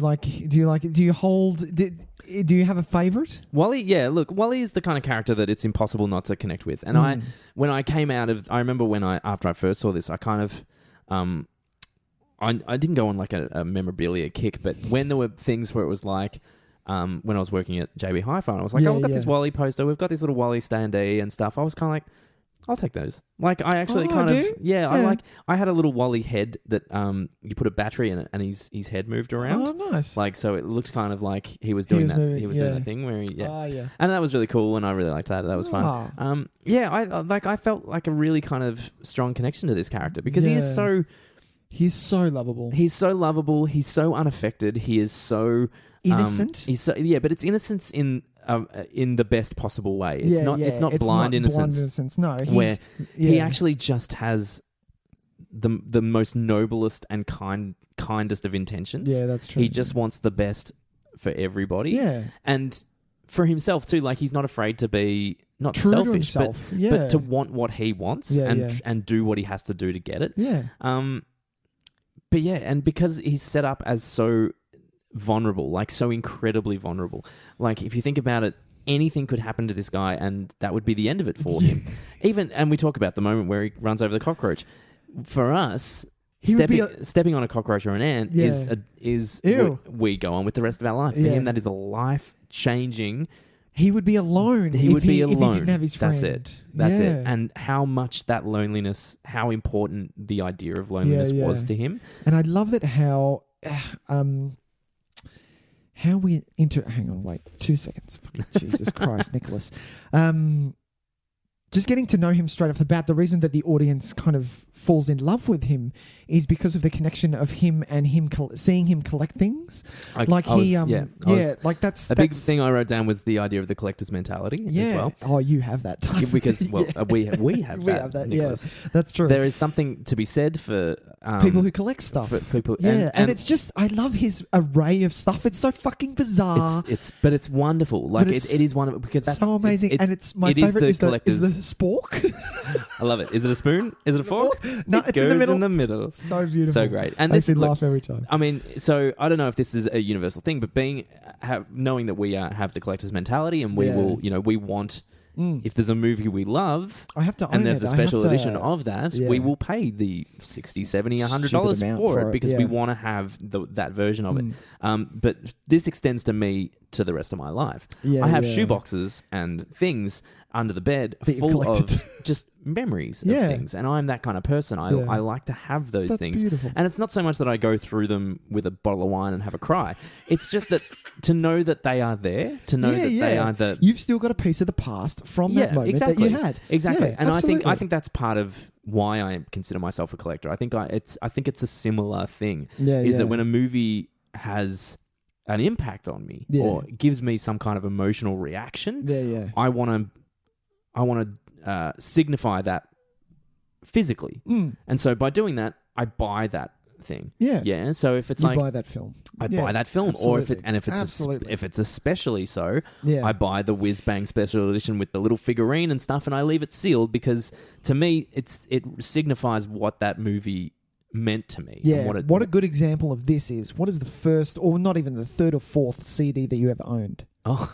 Do you still have it? Yeah. So if someone threw those 3 CDs out, Tys, and then bought you the same ones? Oh no, yeah, no. Do you know what I mean? That's the same. Yeah, absolutely, yeah, absolutely. Yeah. I still I have the cassettes that I first bought. Yeah, there you go. Stuff like that because that's so yeah. So that's our connection through to Wally. If you are a collector in any sort, which. It's very rare that people aren't. There are some people who aren't. There are people who live. Some quite people aren't sparsely collectors of things like we are, but I feel like most people are collectors of memories and things. I would find it very strange if you didn't. Well, I just wouldn't understand those people, and that's not in a negative way. I just don't understand why you wouldn't. And I know want to hold on it to can memories. turn into the hoarder's mentality. But I think I'm okay because I've managed to live 35 years of my life, and I wouldn't consider myself a hoarder. No, I don't think you're a hoarder. I can walk into your house. Yes, so. exactly right. Yeah. Just don't open any of the cupboards in my hallway because shit will just fall out. Yeah. But yeah, it's I think it does. It makes people like us immediately empathize with Wally because there is it actually kind of beats loneliness. Yeah. Having that stuff. Having something. So if you are feeling a little bit lonely, right? Maybe I do go to my shoebox. Maybe Wally does go to his little revolving thing. Yeah. Shelf. And his revolving shelf and look at some of these things and remember all the lighters when he found them. The lighters. But there's we don't get to see all of it, but we can assume that he chooses based on I don't know what uniqueness. Oh yeah, It's something that he's never seen before, or something that he wants to collect every version of. So for the lighters, for instance, it's a matter of every Zippo style lighter. Yeah, he's got all. But that's it's like me. If I have 5 out of 7 things, I need 6 and 7. If Richard Donner came out with another version of Superman that we hadn't seen, we would be there day one to get it. Exactly. Yeah, it doesn't matter that it's not. It doesn't matter that it's just another version of the thing. Yeah. It's that if another version exists and I don't have it, I need to have it. I need to have it. This is turning bad. Yeah. So that it's such a small moment of screen time, but we've just spent 15 minutes talking about it. But that's how strongly you connect with it builds Wally. Wally's character. Yeah. And look, a lot of it is based around this silent movie kind of. They said idealism. they watched a lot of Chaplin and which a lot of it's Buster Keaton I haven't and things seen a like whole that. heap of that kind of stuff, but I've seen a lot of clips, and I know what they're talking about, and I know how fucking incredibly talented those guys were. Yeah. But to me, yes, that's definitely there. But I think that kind of dismisses just how effectively they did those little moments. Yeah. Sure. Like I have a big laugh and a giggle at some of when the trolleys all hit him, and the other kind of slapstick moments, and the heightened kind of way that they move him around physically. Yeah, that feels very clunky but on purpose. But that feels like slapstick. But for me, it's the small moments that really sell his character for me. It's the very subtle, just the way that his eye things will just shift in their direction. Yeah. And look, and this is part of what made those guys, Buster Keaton and Charlie Chaplin, so good, is because they did the vast kind of over the top slapstick, but they also did the smaller stuff really effectively. One of the things that I did love with both forms, it's not really said, but you take it for granted, is that both forms of AI have emotion straight off the bat. They're both self-aware. Well, so many movies have done the oh my god, the AI has emotions, but this is not a factor in this movie. Both versions of AI have emotions. All versions of AI have kind of personalities in this, which I think is so different beautiful. And a really nice way to do it. And I like that we have this kind of ragtag bunch of the rejects kind of. Yeah, they're kind of, you kind of think it's. I keep thinking when I see that scene that it's a jail, that they've done something wrong, but they're not. They're just they're there waiting to be repaired. Yeah, but they've got the barriers around them to make sure they don't hurt anyone. They don't hurt anyone while they're malfunctioning. Yeah. I love but the boxer. and you know, and look, this is But is what Pixar do so well is that though they are, they'll take the smallest character, which it goes back for me, and this is one of the big parts. And I say to my wife every time that it happens, we watch Toy Story 1, and it's a split second of a scene at the start when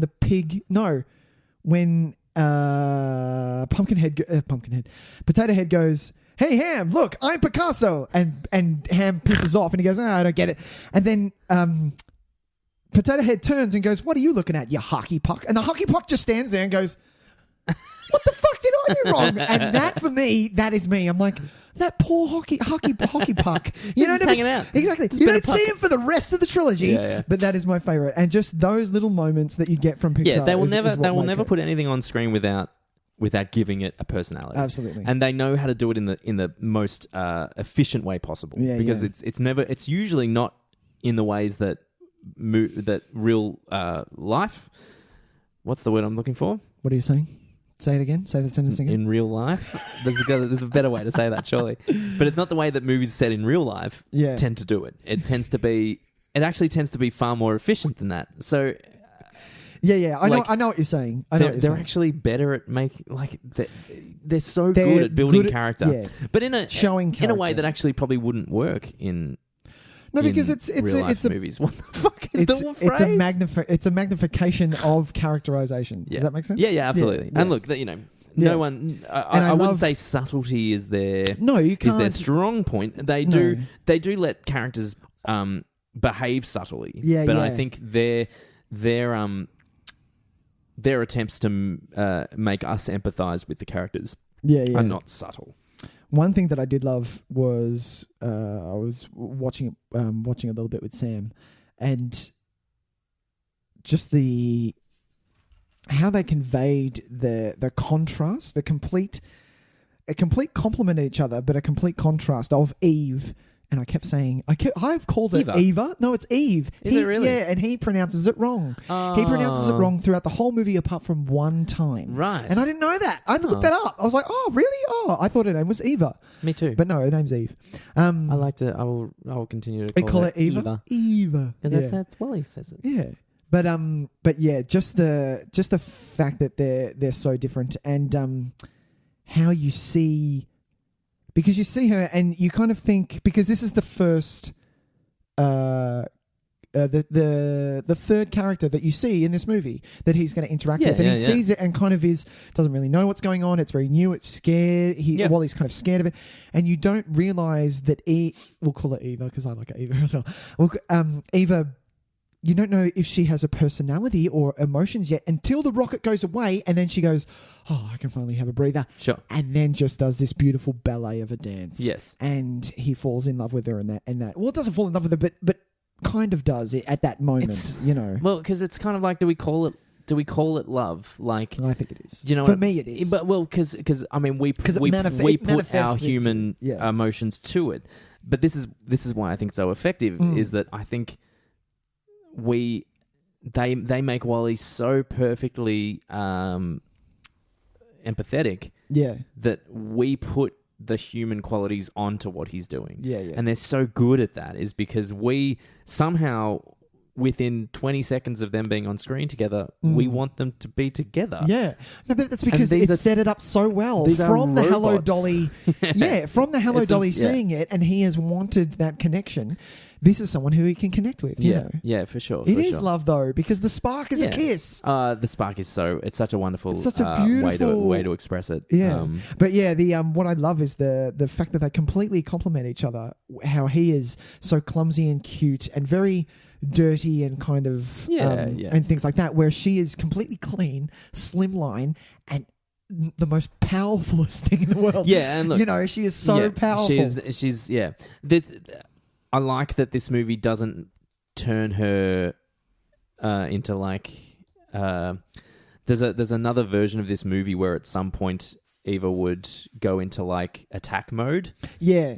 And try to injure him, and we don't go into that. And I'm glad it doesn't do that. I feel like that's There probably would have been at some point. What's but no, is that in Big Hero 6, perhaps? When Betamax, the big lovable marshmallow, goes into... He does. He gets flipped. Goes into evil mode for a second or does, something. Yeah. Like stuff like that. And then the main character has to be like, no, it's me. You would never hurt me.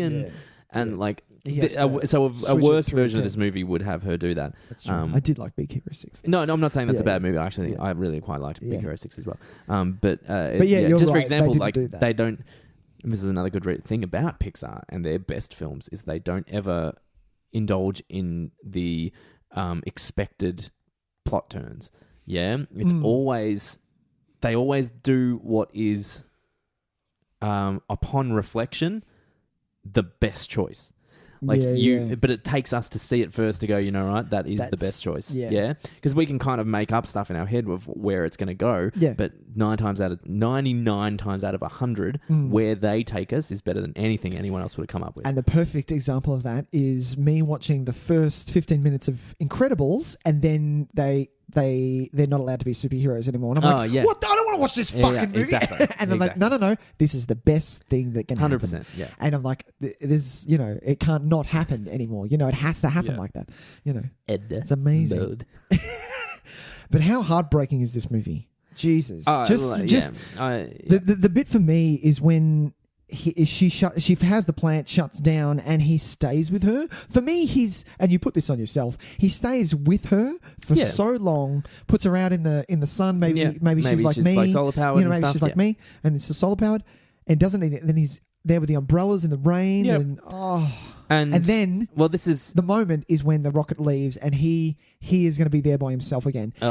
And he runs, and I'm like, "Oh no, run!" You've never wanted somebody to run faster in their life, And this is the power of what they do. Shit! But what's funny is that if she'd never come down there to begin with, we wouldn't feel as bad. It's because he's had the moment of happiness and it's about to be taken away from him that it's so much worse. And that's just good storytelling, man. For me, do you know what actually, like, because I watched that bit and I love it so much, but do you know what bit actually kills me the most is when she sees him in the POV reflection. Shots when it brings up the standby mode camera and she sees what he did for her. That kills me. Like, that absolutely breaks my heart, I think. And it's just so lovely. And it was so... I love that... This is how I know a movie is this good. So because of this podcast, I sometimes have to watch... Sam will go to bed and I watch this movie by myself, or she'll watch half of it and then go to bed or whatever. I watched this, and then as soon as I finished it, I'm like, I need to watch this again with Sam. Wow. I just to have those emotions again with my Eve. With my Eva. Of course. Because I am the dumbass Wally. I am. All the She's times that he falls over and all that stuff. Do you know? And I know I do this a lot with movies. I put me and my wife in the different roles and things like that. Just to see yourself in that character. And the best part in this movie that is me and Sam is that because Eve kind of is a little upset with Wally when he comes. Wally, what are you doing here? Sort of thing. You get that from how she's saying. Puts him, you have to go back home. You have to go back to Earth, and goes to put him in the pod. But when they're going down the elevator, and on the screen it says caution, rogue robots, and he points at it and kind of nudges her and goes, look, it's a picture of us. And she literally is staring straight ahead, points the gun, shoots the screen, and looks straight ahead again and goes, that is me and Sam. Completely. Yeah. Shut up, Nicholas. Shut up. It's so funny. Stunning moment. I agree. I agree. I feel like we need to get to the second half of the film because we're running out of time. We need to get to the humans. I've got a yes or no question for you. I want to ask. How do you feel about integrating real people into animation? Yes or no? I feel it worked in this, just because it was Fred Willard. Sure. I love Fred. Look, don't get me wrong. I love Fred Willard. I don't think it works. You don't think it works? It's the one thing that I don't like about this film. Okay. And it didn't work for me in Happy Feet either. I found it really jarring, Happy Feet. Okay. There is something that, unless it is a deliberate kind of... a reason to have it? A constantly occurring thing like Who Framed Roger Rabbit or something like that. Yep. I'm not comfortable with humans in my animated world. Yeah, that's fair enough. I feel like it punches you out. It punches me out. Yeah. It makes me disassociate. Yeah. because then and you're like, oh, Fred Willard, and you're putting an actor Whereas face. when I'm watching an animated film, even like watching something like Cars, right? You fully dedicate yourself to that world. Yeah, you believe and so it. if a real human being just strolled out into Cars, suddenly I'm like, well, no, that's me. That's my world. Right. So what is this world now? Right. Do you know what I mean? Yeah. And so... that actually makes a lot of sense. Because of the humans as blubber balls on the ship, why isn't... That's the Wow, humans that I end up Yeah. in. And look, it's not detrimental to it, but for me, I just kind of go, nah, it rubs me the wrong way, and I feel a little awkward when I see Fred Willard, who is such a recognizable face, brings me back to my reality, whereas I'm trying really hard to be part of that reality and to feel like my human connection is with the big fat baby blobs. people. As opposed to, 700 years in the future, maybe that's just what evolution happened and we all turn into PIXAR characters. Which would be amazing. Which would be kind of crazy. Not the baby blubber ones, but I get But it. for me, I don't know if I'm 100% on board with it. I don't think it hurts anyway. I just wanted to get your opinion on it. Now that you've said it, I'm never going to be able to look at it the same. It's weird. It's worse in Happy Feet. In Happy Feet, it is and it pops up in the last 15 minutes, and it's just ruined. I love a good a movie that I quite enjoyed, and I cannot watch it again. Yeah, it made me feel really gross. It was weird. It was kind of like. Ugh. I love the depiction going on the humans. Pixar's depiction of humans and their capability when left to their own devices. That we're basically ruining ourselves. Yeah. And by devices, I mean phones. Yeah. Because everyone that is basically in that ship, I feel that everyone is just stuck on their phone. Well, it's an extension of that. Yeah, absolutely. It's a beautiful look, I mean, this is, there's nothing subtle about it. It's not a concept that we haven't talked about before. But it's not as if I see that and I go, no, that won't happen. I'm like, no, that's going to happen. No, exactly. But this is what I mean. But this idea of consumerism is going to be the end of human society. Yeah. It's not new to sci-fi. It's not. It's something that is dealt with pretty regularly in the sense of our need for the newest, the bestest, the most expensive is going to be our downfall. What I like about this is that it presents it in a way that's not exactly.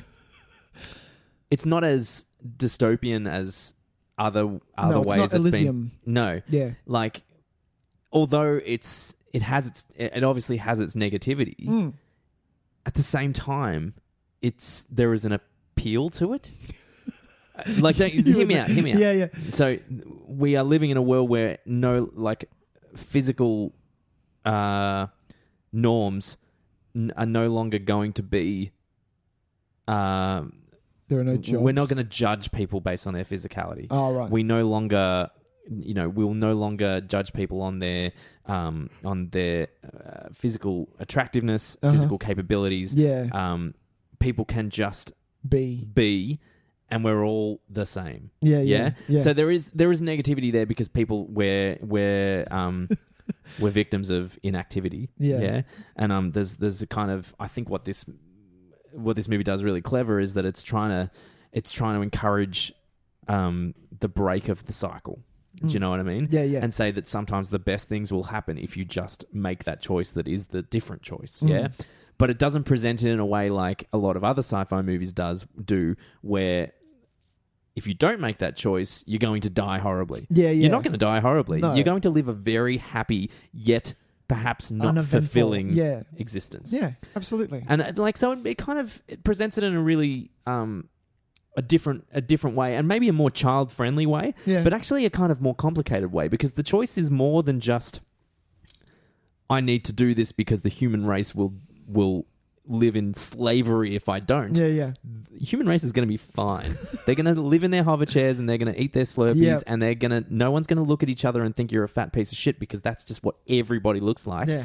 And for starters, you can't see anyone else. And you can't see anyone else anyway because you can't move your head. But do you know what I mean? Like there is happiness in that. Yeah. That is actually not even. It's not a negative happiness. It's just it's a very different kind of happiness. It's a placid happiness. It's a sheltered happiness. Yeah. And all it's saying is that you can break out of that. You can, by breaking the habit. Just went full Limp Bizkit then. No, not Limp Bizkit. Linkin Park, that was, wasn't it? Yeah. Yeah. You can open the door to different things. And it's a different way of looking at it. And I actually kind of I think if you do something different, maybe you'll find something. Maybe. Yeah. Or it find might something not be better than what someone. you've got, but it's worth trying. But it's worth giving it a shot. Yeah, exactly. I totally understand that. How evil? I love a good villain. How evil is the HAL 9000 ripoff? Yeah, I actually think it's kind of interesting because it's they make it so that it's not a like an evil plot from a robot. It's a robot following its orders. No, yeah, it's doing its job, but it's doing it to the point of a level where it's still that's the job that it was told to do, and I think that's kind of that. It really means that for a villain, yes, it's complicated. Yeah, but there's not really a villain in this movie. Bad. No, absolutely not. And that's to sustain a very strong narrative without a really true villain is actually really kind of a pretty fucking amazing feat. Although the captains, I'm not going to say the captain, the HAL 9000, it's 9000, isn't it? I'm not getting that wrong. I'm not fucking that up, am I? I can't remember. It is 9000, isn't it? Apologies if it's not 9000 people. But what's the robot called in this? Hang on 2 seconds. Because because you just think of HAL because it's like we think of HAL, but oh god, please be HAL 9000. It is HAL 9000. You haven't embarrassed I haven't embarrassed myself. Yeah. Is it Auto? Yeah, it's Auto. That's right. Autopilot. Autopilot. Yeah. Where was I going? Oh, yeah. He's just doing his job. But his little friend who fucking comes out of nowhere and just throws Wally into the fucking trash. I'm like, dude, you are messed up. You're fucked. I like him. Yeah. He's good. He's so good. It's funny how you don't hate any of those characters though. Like, no. I love Mo. Like the little one who is set up to be a little bit of a villain at the start in a sense. But the cleaner? The cleaner. Yeah. I love him. Yeah, he's How the good best. is he? He's the best, and he's got such beautiful moments, so much character. But there's actually has a character arc despite not saying anything at any point, and really not having a whole heap of screen time, but just manages to be so effective in the small amount of screen time it has. And do you know what I love? One of my favorites, which I think I only realized this time, is the secretary.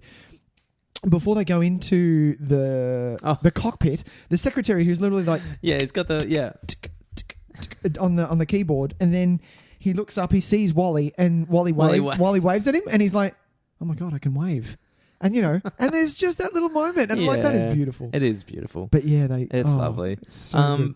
Yeah, look, I mean, it's we know what the metaphor is. It's not hidden. No. It's clear as day. But I mean, I suppose like a bunch of very good sci-fi films is that it's clear enough that even kids can maybe get it. I guess. Hopefully. Like for a family-based sci-fi film, this is a really effective thing because maybe kids will say, if they've been sitting on their couch for 6 hours and haven't moved, maybe this gives parents the opportunity to say, well, you don't want to end up like those people like Wally. Maybe you should get up.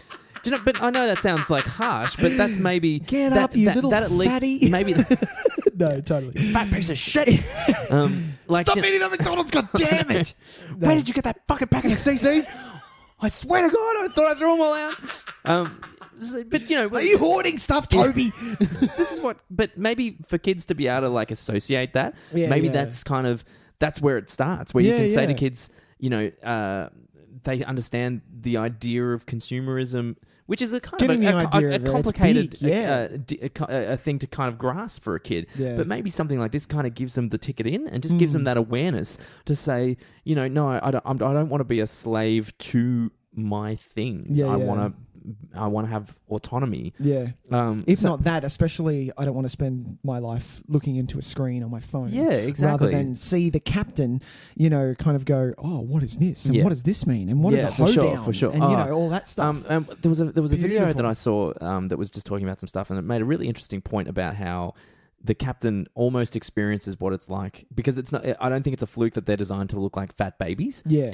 And the captain actually experiences learning like a baby would. Yeah. Well, what's this? And what's this? What's this? What's that? Yeah. But Dad, what's that? Yeah, exactly. And what's that? Exactly. And why? And this sudden, how we can go from maybe inactivity to finally wanting the knowledge and going, no, I want to learn about this stuff. Instead of learning for learning's sake, you have to go to school. No, I want to go to school. The ability to be able to say, no, tell me this stuff. Yeah. What is that? I can go out and find out this shit. I also like this movie wears its influences quite clearly on its sleeve. And, you know, throwing back to kind of the sci-fi classics, you know, you've got this, you know, it's absolutely by no, you know, it's not an accident that we get the Strauss 2001, the Dawn of Man stuff. Because and someone put it really eloquently when they were talking about what the purpose it serves in 2001. It's the moment of an important development in mankind. And it's like this extraordinary moment where, for the monkeys, it's the development of tools. It's the knowing of tools. And in this, it's the captain standing up for the first time in however long. So it's this defining moment in humanity's history. And so using that music is really fucking great. I think that's awesome. Very awesome. I did love that, and just calling back to Hal. I mean, and like Hal is obviously the. But getting that really also, you get a little. I got a little Ash from Alien. Yeah, for vibe. sure. He's very, and very much GLaDOS from the Portal games. Which is amazing. I know the character you're talking about. Yeah, and look, it's impossible to make an AI kind of an operating system of a spaceship anymore and not have kind of throwbacks to Hal, I guess. Oh, absolutely. But you know, but it works. That's the thing. This doubles down on it and says, you know what? Yeah, I want you to think of Hal because that's kind of what we're doing. We're trying to make a sci-fi classic, but we're just making it for kids. Yeah. Let's just, because we need to wrap it up. Yeah. The last thing I want to ask, and this is what we kind of brought up a little bit before, but I want to ask, why do you think? How is it that Pixar has this ability to write the most empathetic characters, despite the fact that they very rarely use human characters? What is it about? How do they know? How can they make inanimate objects, toys, cars, monsters, bugs? How do they go about making these characters so human despite not being human? I think it's a collaboration of amazing animation work. Yeah. Not only that, something that is I feel very rare in making a film nowadays is they take, I think it's 4 or 5 years to make one. Sure. So they, just watching the making of a lot of these Pixar films. Sure. They aren't afraid to storyboard something, make it work, show it to the masses and go, no, that doesn't work. And then keep going back and forth to the drawing board, back and forth, using that to their advantage over a length of time. If something doesn't work, it doesn't work. And that's how I feel that they have, what you've said, made it so that these inanimate objects we care about so much. That and using certain things in life, just focusing on certain things, whether it be jealousy between Woody towards Buzz, you know, taking those human elements and really focusing on it as a story plot rather than just something quick that you can just kind of throw away. Then he got over, you know, rather than have Woody get over the fact of Buzz within the first 15 minutes of the movie and then something else happens, you know, and then we're concentrating on oh no, we have to get Buzz back, you know, because he fell out or all that stuff. Instead of that, make it the whole arc of the film so that you're concentrating on that as the big... Yeah, I get what you're saying. Thing. Do you know what I mean? So maybe it's they're so effective at taking the most not primitive, primal. That's probably not the right word either. And a simplistic but emotion. the most human emotions, like the most basic human emotions. Yeah, and making that the catalyst for the stories that we're dealing with. Yeah, and this is why, when I saw Inside Out, that hit so high for me on the Pixar bar. That went straight to the top because it dealt with all of the emotions. It dealt with all of them and dealing with them. Yeah. Knowing that because it was a big, I think for me, this is probably just for me, knowing about emotions and knowing that sometimes you don't have control of them. Sometimes you have to deal with them in your own way. Sometimes they're going to be conflicting with other emotions. Sure. You know, these are the things, you don't talk about this. You're not learnt this at school, and hopefully you get taught by your parents. But if you don't, you have to deal with it yourself. So they take this thing that is emotions and puts it into something tangible that we can watch.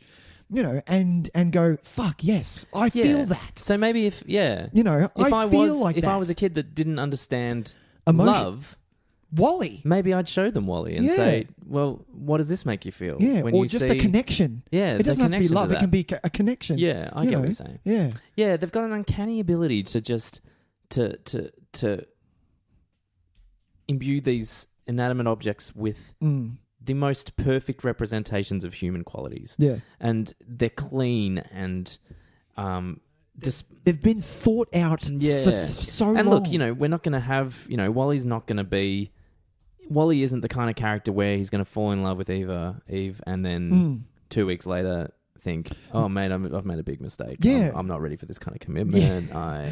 That isn't she's the talking about. She's talking about having kids. I don't know if I can handle this, man. I'm living in this tiny little shack thing. I don't know if there's room for anyone. I've only got one VHS. How am I going to keep these kids entertained?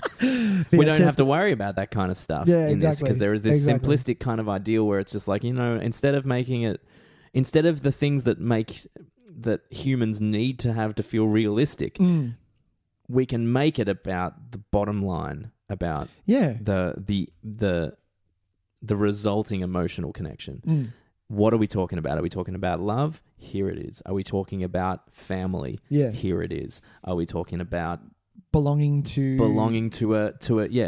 group of people? A group. Here it is. Are we talking about understanding your heritage? Here it is. We get that without the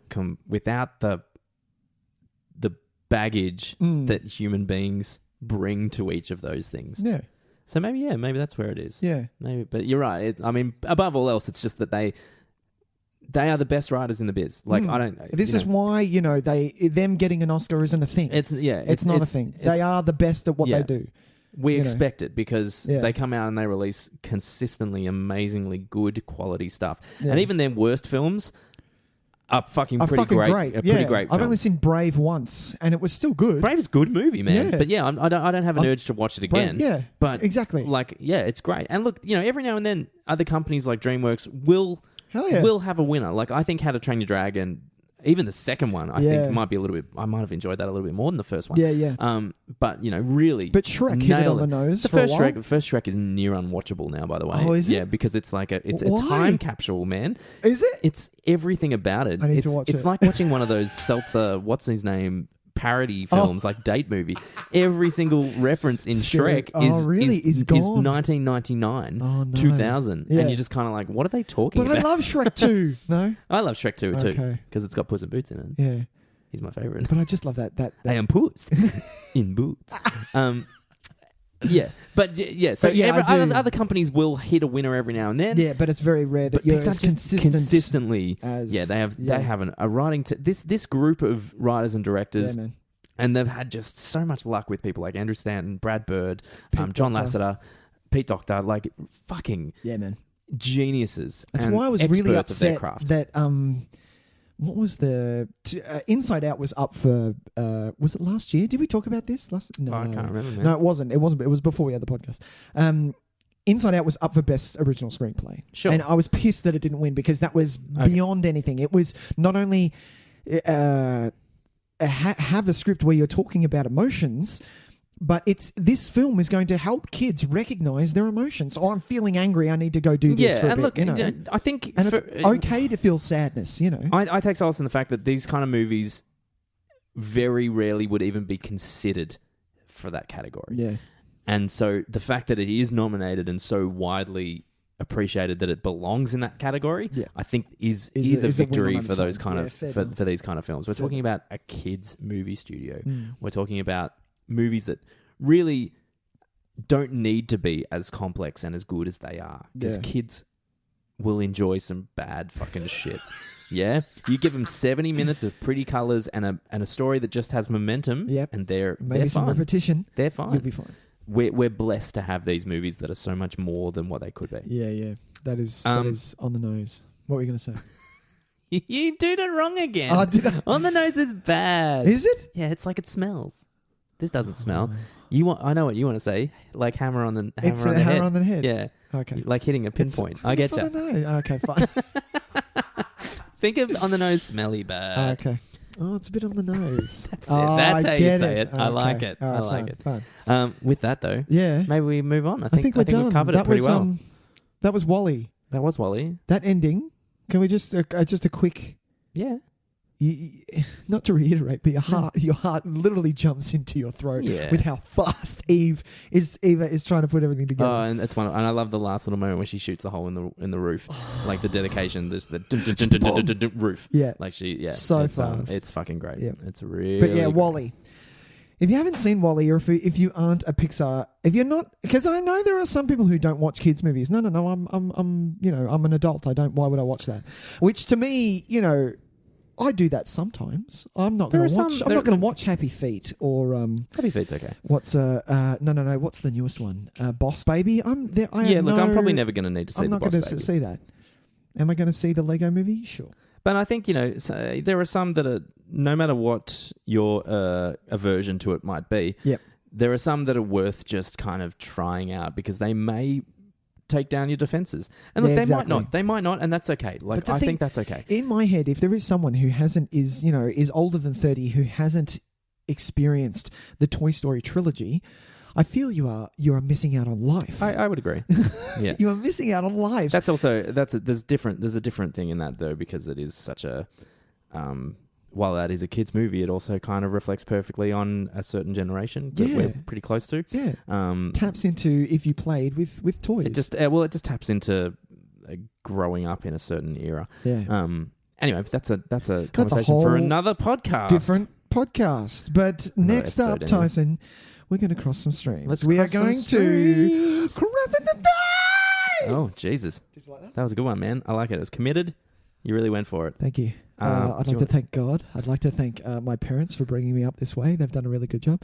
I'd like to thank my producer down there. Thank you. No? No, okay. we have no producer. Okay.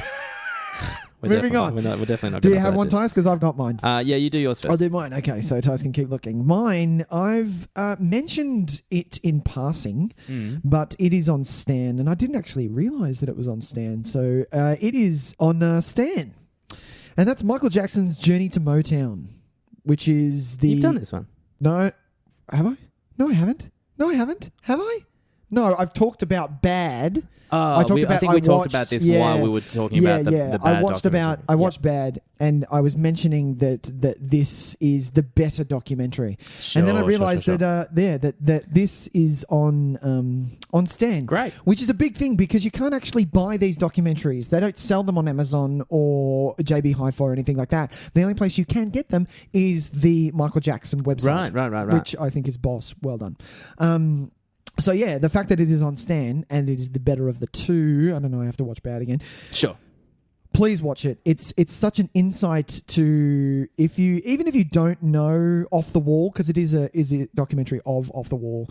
It's such a beautiful showing of how Michael went from the Jackson 5 to doing his because this is his first solo album. Sure. And just the explosion of what he wanted in it, what he did with it, and just a little bit of the background of who he worked with and what happened. And it's just beautiful. It's just This is also Spike Lee as well, this one? Yeah also cool. Spike Lee. And Michael Jackson's Journey to Motown, Off the Wall. All right, I'll get on it because I really want to watch that. I'm a huge Michael Jackson fan, but I forget how much of a fan I am. You know what I mean? That's a thing, and that's what I love. One of my favorite things is because I was such a massive Michael Jackson fan. A lot of people would like to tell me jokes about Michael Jackson that kind of just to rile me up and piss me off, right. which always worked. Look, and these people, I would say that 100%. If you're on a dance floor and a Michael Jackson song comes on. There is no chance that you are leaving that dance floor. No one's friend. going, no, I'm not going to dance to this. I'm not going to dance to Thriller. Fuck you. No. Really? Yeah. No, he was a questionable human being. I think I will step off this dance floor. Exactly. That does not happen. Doesn't happen, people. I know you love him. Yeah. All right. That was me. What do you got, Tyson? I'm gonna do a TV series. Ooh. Now, so this is just a series that is not just a series at all. It is a wonderful series. It is on Netflix at the moment. Yep. There are many ways to watch this series, but if you want to watch it legally, you can watch it on Netflix. They're posting the episodes weekly at the moment, which is really great. But they are a little bit late, so they do arrive maybe 4 or 5 days after they're available online in other sources. Right, and you're talking about... This is Rick and Morty. Oh, I knew you were talking about Rick and Morty. Yeah. So Rick and Morty, I was slightly reluctant to get on board with in the early days. So it took me until after season 1 had finished and I just started hearing the words. I decided, okay, I'm going to go back and give it a try. Sure. And it took me an episode or two to really kind of warm to what was happening in this show. Yeah. It is something else. This show. It is. I fucking love it. And it has become like my must-watch show of the week. This thing is huge. It is huge at the moment, and it is created by Dan Harmon, who made Community, and I think it shares a lot in common with Community in the way that it takes a certain genre and a certain expectation, and manages to tell really complicated but really amazingly well structured stories with the most the hugest heart to them and so much humanity in them, and it can despite dealing with some of the most darkest and most ridiculous you've things ever seen. The most out there. What I find amazing every week is that the creativity in the storytelling. We just had an episode. I haven't watched the new one. Yeah, go. Okay, well, go. The newest new one is a great episode. But they're all great. But I just want to reflect on Pickle Rick. Right? So we just had it at the end of it was at the end of... I haven't watched Pickle Rick yet. Season 2 or maybe the start of season 3. There was a gag where Rick, who... is this the wedding? I can't remember how it happened, but there was just a little scene where it was like Rick turned himself into a pickle and it was funny. Now we have the full episode that is based around Pickle Rick, and never before have I seen such escalation of storytelling that goes from how they get from A to B, from B to C, and then from C to something you could never have imagined. And they do this weekly. Yeah, it is amazing how they get from point Act 2 to Act 3 in their story, and even from Act 1 and Act 2, it just blows my mind. They are so out of control, so clever, so funny. I often am laughing out loud. Ants in my eyes, Johnson. Oh my God. I've got ants in my eyes. I don't know if I've got stuff. This is the stuff I've got here. Yes, exactly. So just for people that have no idea what we're talking about, Rick and Morty, it's a bit of a play on Doc and Marty. It is, and it plays it so well. As the crazy scientist and his young grandson in this, who they go on time travel, space dimension travel adventures. And it leads us into really kind of existential questions about who we are, while at the same time having stories about Rick becoming a pickle and then building a mech suit out of rat bones and taking it from there. And this is the kind of stuff we deal with on a daily basis. Rick, who is a completely functioning, in air quotes, alcoholic. Marty, who is a very troubled young boy, it's not dealing Marty, with it's Morty, but Morty, but it's dealing with not being the most he's a typical teenager. But, he's got some problems. He's got some anxiety issues. He's got all this kind of stuff. He's dealing with his family, who's the complete wreck. Dad is just a supporting piece of characters. His dad is just fucking the greatest loser. Character. Oh fuck! Well, have you seen the episode where the wind whispers at him whenever he walks? I love it. Anyway. Oh, fuck. What is your favourite episode? Can I ask your favourite episode? Can you think? Because mine, I have two. Mine, which I keep making my wife watch. Sure. Again, seriously, is the episode where they're locked in the house and they keep... There's a parasite in the house that keeps making up... different things. But it creates the memories in them that and they've I love been it. friends It's such forever. a play Great. on sort of Family Guy. How they no, don't remember, don't go back. Well, And it's they kind of keep like doing that. it's almost like an Agatha Christie kind of like 10 Little Indians almost kind of story as well. The way it plays out, it's I love really it. And really the great. ending of that is just fucking. It's dark as fuck. Dark as hell. I think my that favorite one might be and ball fondlers all the way. I don't know. The one where they landed in that. It was like an Amish kind of place, and it was like a zombie. Purge? They were having them in the middle of the purge. Yeah, I did. Yeah, that's a good one too. Fuck, I love it. I don't know. They're all really great. They're This so season good. though it's surprising me at how much they like. I think this season has gone. Above and beyond. Leaps and bounds above. Those first 2 seasons are great, don't get me wrong, but this third season it's so good. So fucking good. Yeah. So if you Tip off to my brother, by the way, for making me. He was the one that he literally rang me and said, "Oi, do you know about Rick and Morty?" I'm like, "No, what are you talking about?" He's like, "Fucking watch Rick and Morty. It's going to be the biggest thing in the world." My brother knew. He knew. He was and the look, one it's that knew. it's big for a certain crowd. I don't think it'll ever crack a mainstream crowd because it is. Oh no, you're not going to see this on prime time at all. It's just so violent and so outrageous at points. Yeah. And it reminds me. It has the kind of. It has the sass, for want of a better word, of like early Family Guy in the way that it was so unpredictable. It goes places that you just Exactly. you are like, I can't believe It's the next level. you went there. Yeah. And not even like oh, you went there kind of way. It's just it's still bravery to do these things that like storytelling expects you not to go anywhere near, but it will go there, It will and it will just totally do go it. there. And so I love it. Get on. It's on Netflix, so you can watch the whole first season, the whole second season, and you can catch up on third season episodes as they come out every week on Netflix. Get on it. Rick and Morty, baby. Join the fucking crew.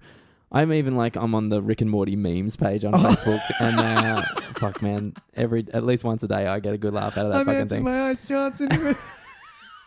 Do you know, my favourite is the guy that does all the voices for all the ads. And I swear to God, I reckon he just smokes a bong and makes up fake ads. They're improvised. So he'll just improvise something and they'll just animate That's them. what it feels It's like. so funny. And I love it good. so much. I love my favourite is Rick's sayings, but when he does the sayings, when he goes, grass isn't good. And you're like, what the fuck was that? Oh, it's and as being a teacher now, I often, whenever kids are about to start some kind of concert or performance, I find myself going, show me what you got. And I can't help it. And they look at me like, what? I'm like, never mind. You're not supposed to know. You'll know when you're older. You're not allowed to watch it. Anyway, I think that's going to wrap us up for today, man. That's it, ladies and gentlemen. Next week. So next week we're doing we're going back to a segment that we haven't done for a little while. That's true. It's on my list. It's on the list. It's on the list. It's on our list. It's what on do our we call list. it? It's on our list. It's the list one. It's the list one. That one. And this is when we tackle a movie that by now we should have seen. We totally should have seen but this. for some reason we just haven't seen. No, we just haven't. We live our lives. But it's on the list. I'll get to it eventually. I'll get to it eventually. And now is the eventually. We are getting to it. And we're tackling, strangely enough, welcome back to the podcast, Joel Schumacher. What the fuck? Of all people, we thought we'd have 2 movies to talk about by episode 32. You know, we're going to do so many Joel Schumachers by the end of it because of Batman. Let's do all of Joel Schumacher films. Let's even do like fucking... Flatliners. Oh, we'll do a can't wait to do Flatliners. Old becomes new again. Flatliners. Boom. Yeah, except that means we have to see that remake, and I'm not sure I want to. Boom. Well, we are going to be tackling really like an 80s classic. Yeah, man. The Brat Pack. Like really just kind of it's almost like the film was made to exploit the popularity of these actors. And we're talking about St. Elmo's Fire. St. Elmo's Fire. We have never seen St. Elmo's Fire. How the fuck are we going to watch this, Tyson? It is available streaming. It's okay. It is? Yep. So Snap. we'll be able to, it won't be too difficult to find. I'm really excited to watch it. It's been a movie that I've added it to many lists. Oh, have and you? Things It's been like, I've got to watch St. Elmo's Fire. It's always been on the list, you know. It's always on the list. So we'll be tackling that next week. But before then, Nick, so you can find us on Facebook, Twitter. You can email us. You can email us, nick@tysonvideotape@gmail.com. We're going to have a big mailbag next week, so get something in if you would like to have us chat about it on next week's episode. That's true. And don't forget to pop down to the Astor tomorrow to check us out. We will be there from 1-ish, I'm guessing. I'm sure you'll hear me. I'm loud. Don't worry. Nick will be. You'll hear him laugh at some point, and your ears will twig up to it, and you'll be like, "Hey, I know that laugh." So we'll see you at the what is it called again? The Melbourne Movie Market. Melbourne Movie Market. But yes, yeah. indeed. I reckon that's it. I believe that's it, Tyson. Thanks, Nick. Thanks, Tyson. I'll see you later. Bye, buddy. Bye.